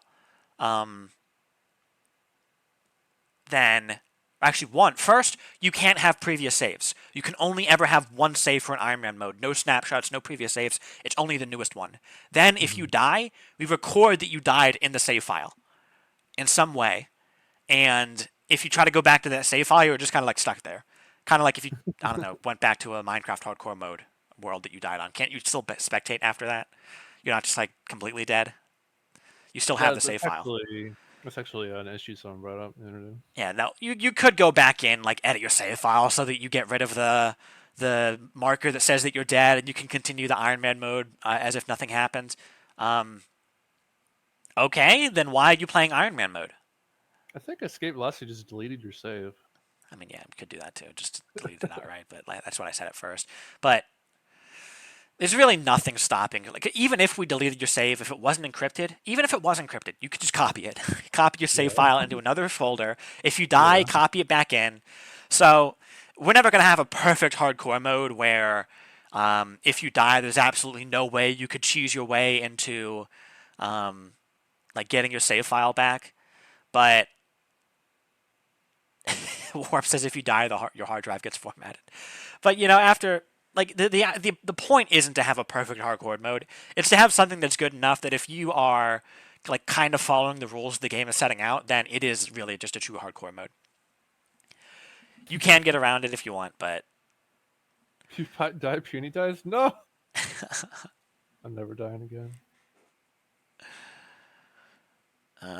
AHB asks, any thoughts about Steam achievements? I think it would be cool to see how far my friends have gotten into the game. Part of the issue is that to have Steam achievements, we need to like hook ourselves up to the Steam API. And to my understanding, at least when we've looked into this before, the Steam API stuff is intended to be like people aren't supposed to be able to see that or something to that effect. But the game's open source, so any sort of achievement stuff we would add would need to be visible. So at least when we last checked, it wasn't really something we could possibly do. Demolish says no game has an infallible Iron Man, but it's about limiting the options to a point where if your problem is impulse control, the extra steps help that stick to Iron Man. Yeah. So we could definitely I think we should just go the delete your save file route, and Yeah, then I think so too. and then move forward from there. See if there's anything else anybody wants to change out, but Yeah. delete all your saves. Yeah, we have to, we're like, gonna need to test that. Make sure you don't delete the wrong save. Quadruple test that. Just Actually, one problem with this. Okay, how many of you guys only play on Steam and have Steam cloud saves active? Because I had Steam cloud saves active, but I don't play through this through Steam. I have my own local build, and it just so happens that since the save files are in the same location as what Steam looks at, it was backing up all my saves. There was a point I was deleting a bunch of saves that I didn't need anymore, and they kept coming back, and I was like, what in the world is going on? Yeah. Eventually, I found out that Steam was putting them back in because they were saved in the cloud. Time says, I should check that, yeah. If you delete your save file through Steam, does it still come back to the cloud save?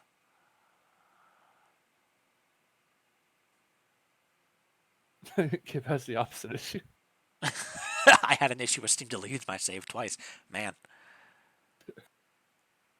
Don't know about that one. Star says I use the Steam save to play across devices. Yeah. You know what? That might be my issue then. I have two devices I play the game on, and they're both the same Steam account on the devices. So maybe I deleted the saves on one, not the other, and it was like, oh, they're on this one but not that one. Let's drag them over. Anyway, I disabled the cloud saving. Oh, yeah. Star says I haven't deleted the save, so I wouldn't know. All right, well. I do that like every other day. Yeah, Time says he'll look into it, so. The Weird Nut says replace the save for the Iron Man mode. Replace the save with a file that indicates your net worth at the time of death or something. We could do that. There was actually a issue that was opened recently on how when you're killed, there's really no indication that like, oh, hey, you should now restart your save file to not be dead anymore. So we were talking about ways of making it clear to the player, like, hey, you need to restart your save at this point. One thing that was brought up was have like a game over screen that shows a bunch of stats on like how your game went up until you died. Mm-hmm. We could. I said I didn't really like that idea for like a normal game over, but that definitely sounds like something we should have for an Iron Man mode. So we could track a lot more of that stuff and like replace your save file with a save that says, hey, here's what you did, how you feel, you know. Yeah, there is when you die, there is a message. Like no matter where you are, it kind of pops you out to space, and in the bottom left it says you have died. But That I fades can see away. why people. Yeah, so if people don't catch that right away, they probably are wondering what happened. Yeah, and Types, isn't there a help message the first time you die? Yeah, the first time. But if you've seen a lot of the questions that pop up, people don't remember the help dialogues from the very first time they died. Yeah. Generally, or just the very first time in general. There's a lot of information. Those people don't remember everything, so I think it is good to just have a gentle reminder every time you die, like, hey, go back to the main menu, reload your save. My idea is add a message to the bottom left that says you died, and to go back to the main menu, but have it never disappear. Because right now, like I said, the one that does exist fades away, and it doesn't even tell you to go back to the main menu. Mm-hmm. Who goes back to New Boston after leaving? Yeah. Some people do. I'm pretty sure there's a mission that talks about you returning to your home world. I don't know. 1% chance of dying instead of being approached by James. There is a 1% chance of dying in the free world campaign. Can't be a plugin. I don't do plugins. Anyway. No. Next question. Yeah. Next question. Skipping over this one. This one just says big content changes planned for 10.7. Yeah, we kind of already discussed what we're planning for the next update. Next big one, at including least. Yeah. Did you do this one, Derpy? Did you send this one? Nope. Wasn't me. Not a... Is it? Is it possible to manually lower the pitch of a digger mining beam? It is a fun design, and I want to use it, but it hurts my ears when I try. Same, bro. Yeah, bump. he opened an issue for that. I'm probably gonna look around and see if I can find a different sound effect for it. I don't have a problem with it, but now that there's 2 people saying that, I think 3 now on the issue. So It we're could trying probably to use steal a our new sound thunder. effect. Word streaming instead of being done here. So. Yeah, I can find a new sound for it. It's just kind of one of those things where the sounds are somewhat that's this on the issue. It's person to person because some people in the past hated like the atomic engine sounds were kind of like heavy, or some of the really old sounds were actually really harsh in the ear. So that's different. But I can see where the digger mining beam, because of the pitch it is, can actually hurt people's ears. So I'll see if I can find a new sound for it, or maybe poke one of the chorus people. I will say, like, sure, some of the sounds, whether they're bad or not, can be subjective. But like, if somebody's like, "Hey, this unironically like hurts to listen to," then we should change it regardless. I feel. Now, don't go using that as an excuse to replace every sound in the game. Now, like, someone's gonna be like, "Oh, I absolutely hate the sound of the blaster. It gives me a migraine." No, blaster's like the softest sound in the game. Yeah, exactly. No, for me it's the fire lances. Those things are like nail on chalkboard. But Fire lances are not so bad for me, but I can definitely understand how you could hate them. But I guess that's not really actually hurting my ears. It's just kind of like uncomfortable. You know. Okay, I'll look at that. Next question is, how long for the stable cycle? Typically 3 to 4 weeks. Yep.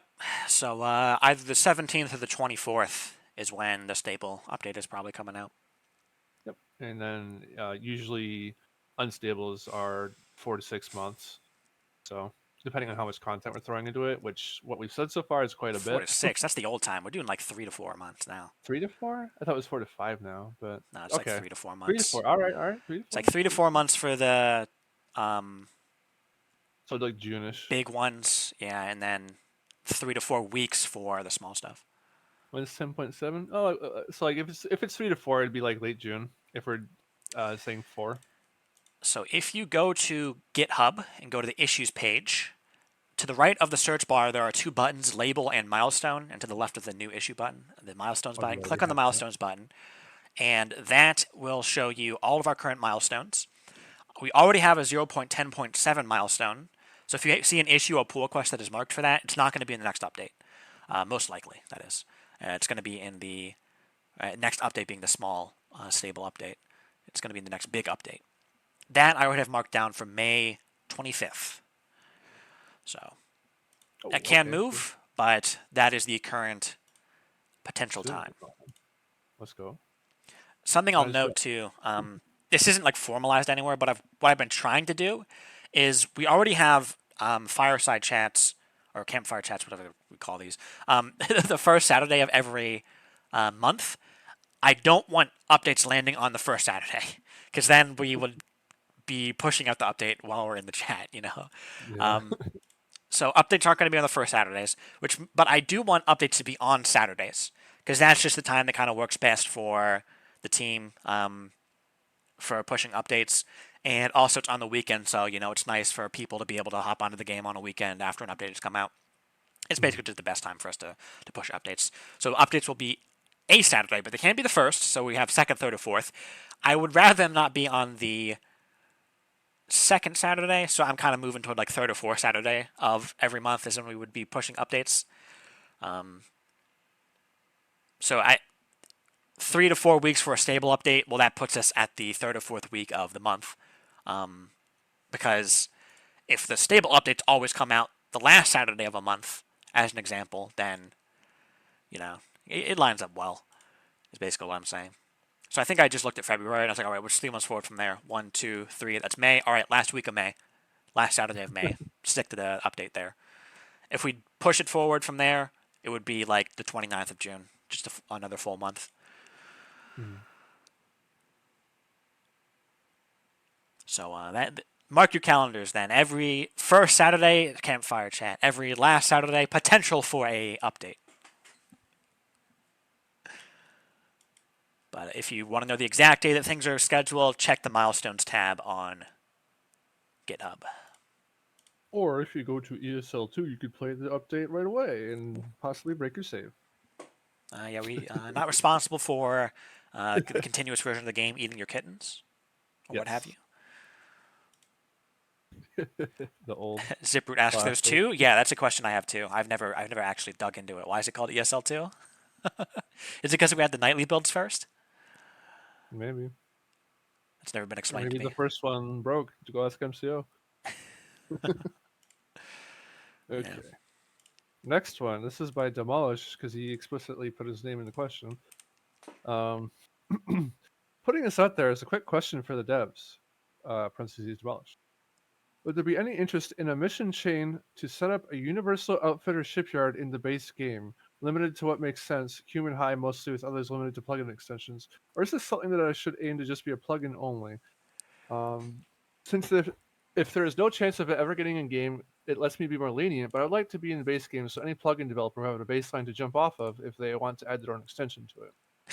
Yeah. Alex is about to get demolished. Yep. Yeah, Warpcore posted it. Have you ever heard of Ursa Polaris? You've just described Ursa Polaris. Yeah. It's one of the biggest old mods in the game that is still kicking, and that's the entire thing you do. You hook back up with James after the main campaign is complete, and James is like, you know what, retirement sucks. Let's go on an adventure together, and you find one of his old ships out in the far north that I guess was he left there or something, and then you build a station in, I think it's the Way system. I forget exactly where it is, but you build a station, and you and James together go out and you basically make deals with all the outfitters and shipyards in human space, and have copies of those outfitters and shipyards on the station. So the station will sell everything in human space. Then, as you meet with other alien factions in the game and get through their story, eventually you get the option to also have their stuff sold on the station. I don't know if it's absolutely everything that gets sold, but it's a fair amount of stuff that you end up being able to pull from high space or from Wanderer space, I think even, and start selling on the Ursa Polaris station. Hasn't been updated in 4 years, says Zip. Damn. Well, I mean, hey, everything's open source. You're free to update it. So generally, though, it's not something we've kind of looked at putting in the main game. Yeah. So it's always been kind of like a plugin thing. Mm-hmm. It's kind of under that same venue. Actually, if I were to compare it to something recent, I know Alex, you opened that build your own mine PR. It's a little bit different though. I think you're talking about an NPC doing it. It's one thing if it's lore building, but if it's the player themselves trying to make a base in the galaxy, that's a little bit outside of what we'd like to see in vanilla. So, yeah, NPC. Free reign for plugins though. Just because we say no to vanilla doesn't mean you can't actually do it. I'd very much like some of these ideas to be put into plugins. Just something MZ talked about a lot is he wanted plugins to be the life of the game after the fact in vanilla. And we have a huge plugin audience, so if something's not fitting for vanilla, don't be afraid to make a plugin because there'll be at least 10 people who want to see it. Yeah. And hopefully, eventually, we'll have a way to browse and download plugins inside the game. So that'll make it even easier to find stuff. Yeah, just clip stuff on. Yeah. All right. This is the last question in the sheet, barring someone adding one right after I say this. Don't. Don't. I'm hungry. Would it be possible to allow conversations started on enter? So conversations on enter, be able to use the fail, give, take outfit features. Since currently I was trying to make a plugin where you jump into a system, a weapon disables your jump drive, and you have to either submit to the aliens or survive long enough. This is going off the screen. Long enough For a timer to trigger another conversation where your crew find how to get the jump drive working again to escape. Currently, I cannot do this because give/take outfit does nothing on enter, so I have to make the system have a small max jump distance, which can only be changed as the player lands, so not submitting to the aliens is simply suicide at the moment. Where are you trying to put it? Because you say on enter conversation.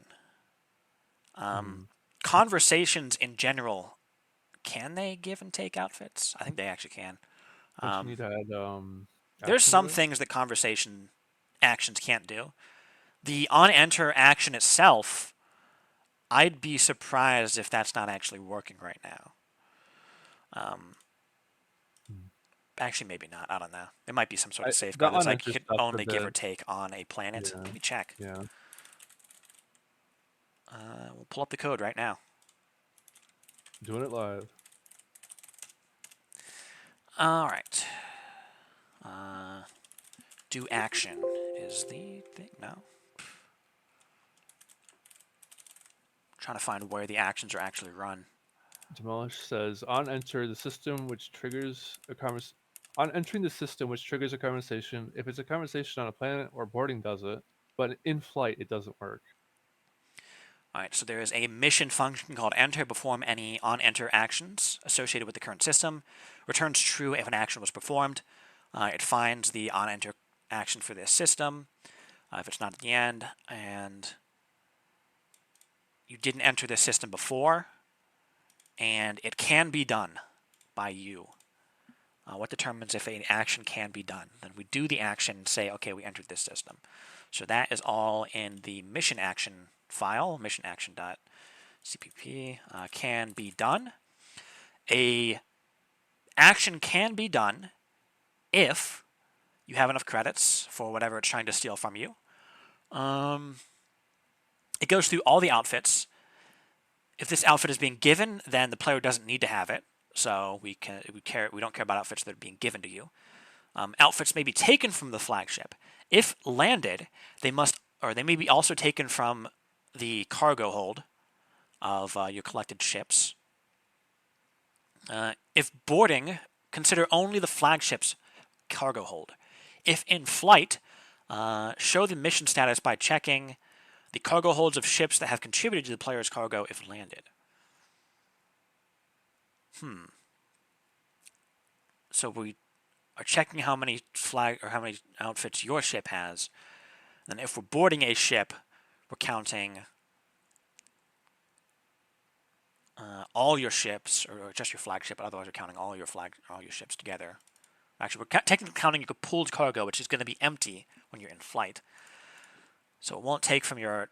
I'm guessing it won't take from your cargo in flight then. Okay, or it might, but it just doesn't check there. We're not looking at required outfits. I'm not seeing anything that would stop it. An on-enter mission action may have defined a location filter that specifies the mission or the systems in which it can occur. If the mission filter is empty, or if it's not empty, and the mission filter doesn't match your system, then you can't do this.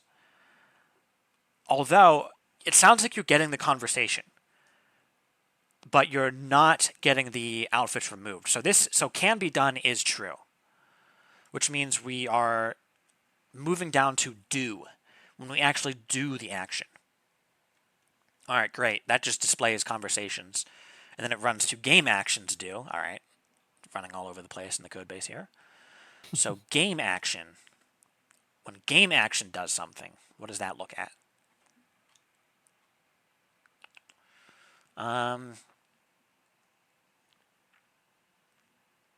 If multiple outfits and ships are being transferred, the first remove the ships, then the outfits before adding any new ones. All right, so we look through gift outfits. If we are removing an outfit from you, then we run do gift. What do gift does is it checks the flagship. It checks how many we're trying to remove.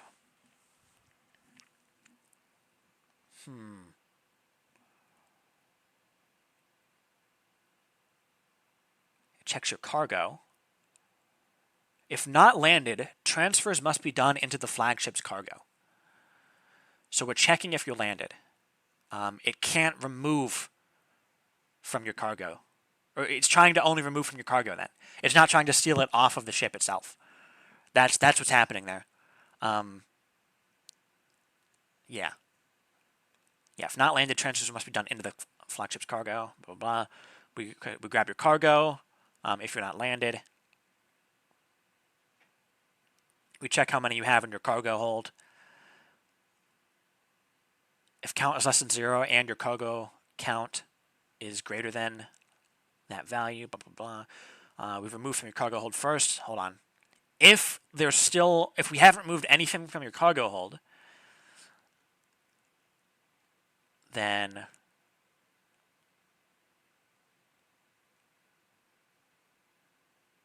yeah, I think it's only looking for your cargo hold then.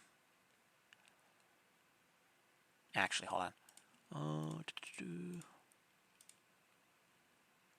If it hasn't removed from your cargo hold and there's leftover stuff that it's trying to remove, then what it does is run can add on your flagship. It checks if it can add the outfit, which will actually technically checks if you can remove the outfit, but it calls the can add function. And then it tries to add it to your ship. Okay. Now I've got to go to the ship file. The maze. Yeah. Somewhere in here it's checking if you landed or not, I imagine. It's not. Huh. Okay, I have no idea why it wouldn't work in an on-enter action. Because I've just dug down to the bottom, and I'm not seeing anything that says, oh, you're not landed, then ignore this. Actually. Yeah, attributes can add wouldn't check if you're landed. So it would be add outfit, trying to remove it. We have an outfit. We have a count of that outfit. We look for the outfit in your ship. We see how many you have right now. We remove as many as we can.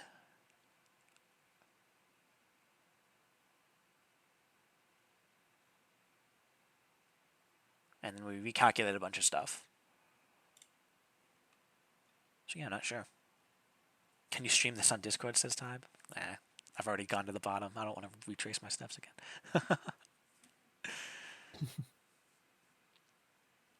I'd have to look into that then. Go ahead and open an issue. We can give it a look. Azure asks, can I get an answer on whether or not I should keep working on the AvG? It's been several months without any acknowledgement. I don't want to keep working on it if it's going to end up closed with we don't want more factions. Clarification on whether this is compatible with developer plans would be appreciated because right now it's very unclear as to whether I'm just wasting my time.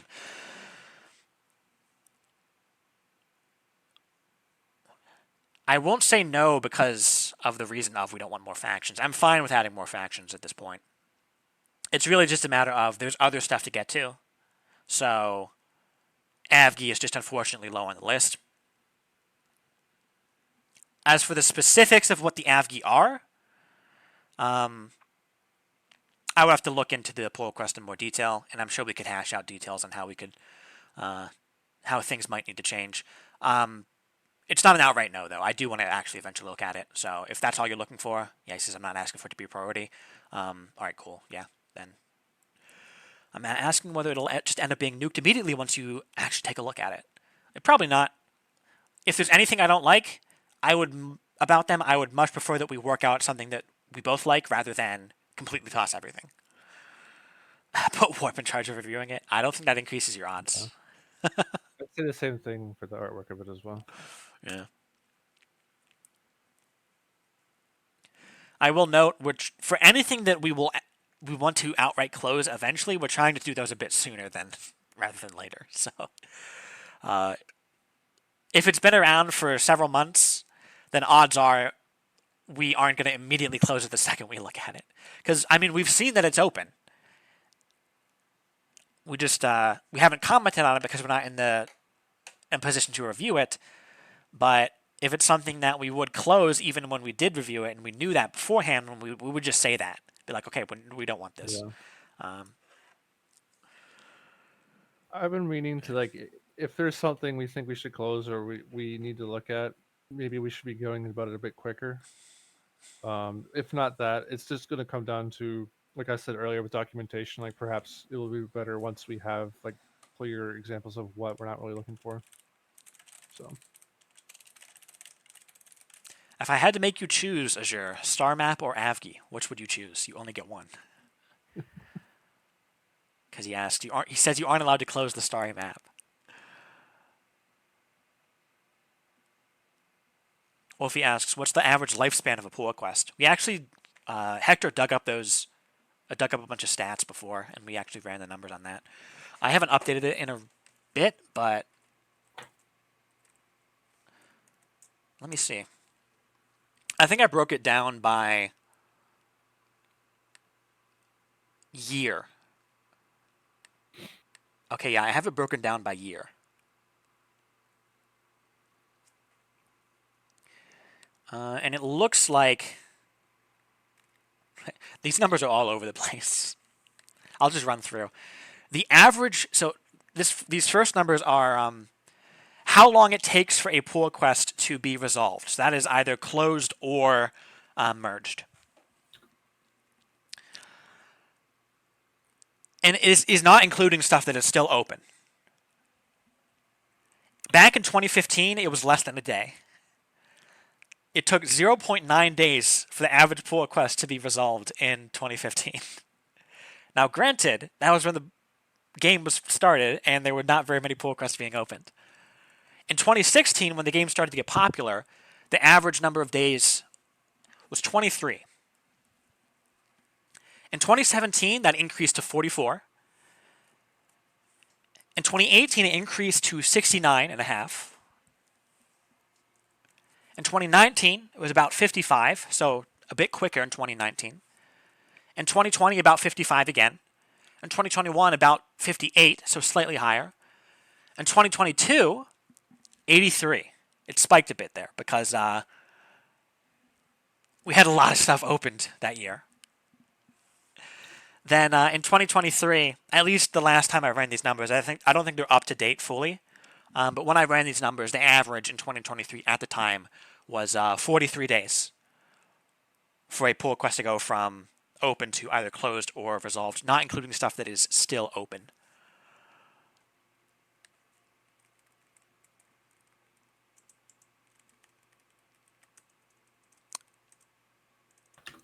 I need to put comments under these tables because I have another one that says for everything that was opened in that year, what was the time to resolve?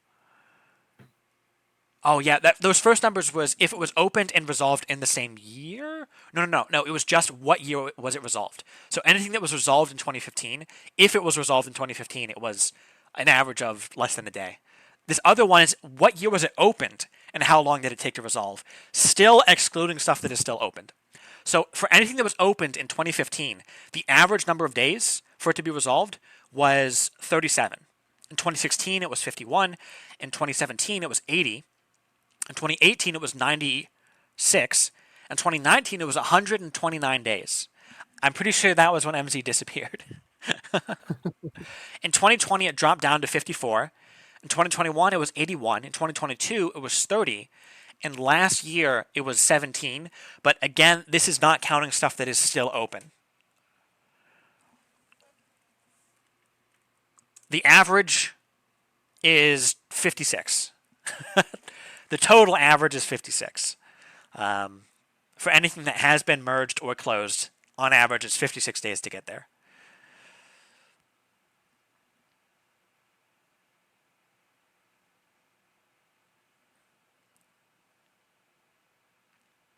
Time says it would be interesting to see how that's changed with the number of lines changed in the pull request. I'd have to grab more stats and run more numbers.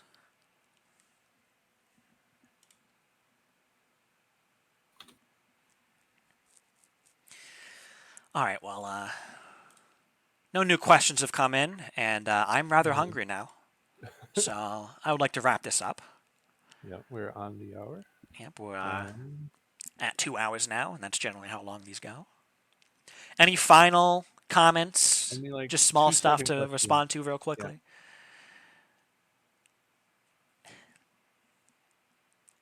I'm pretty sure I've closed pool quests with more thumbs up. Sure. Don't tempt me. Derpy is a tyrant. Exactly.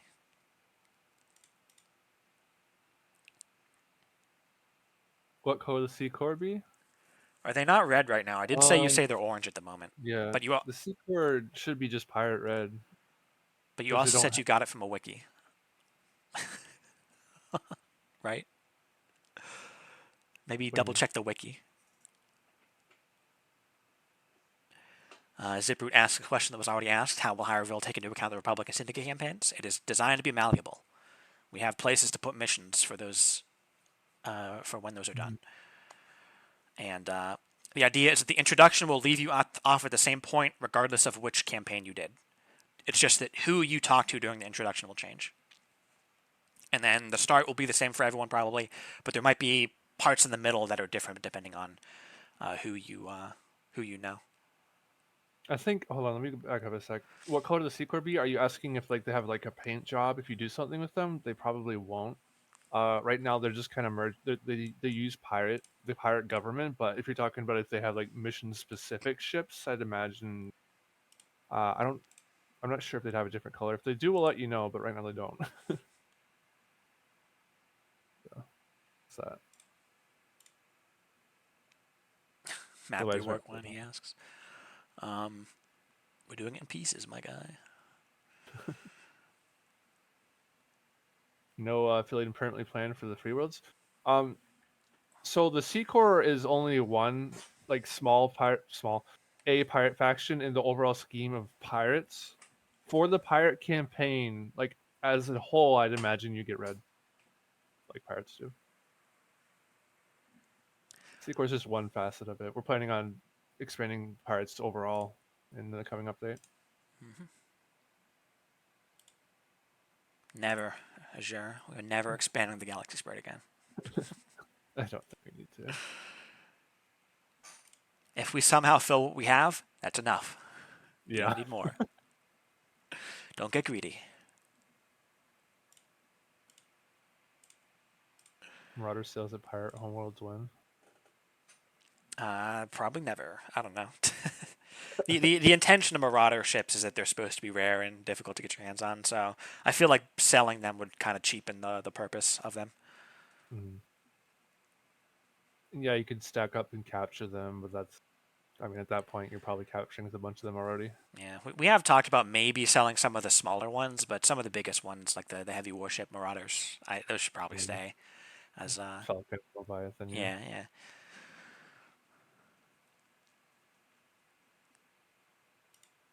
All right, well, I think we can wrap it up there then. So thank you, everyone, for showing up for today's Campfire Chat.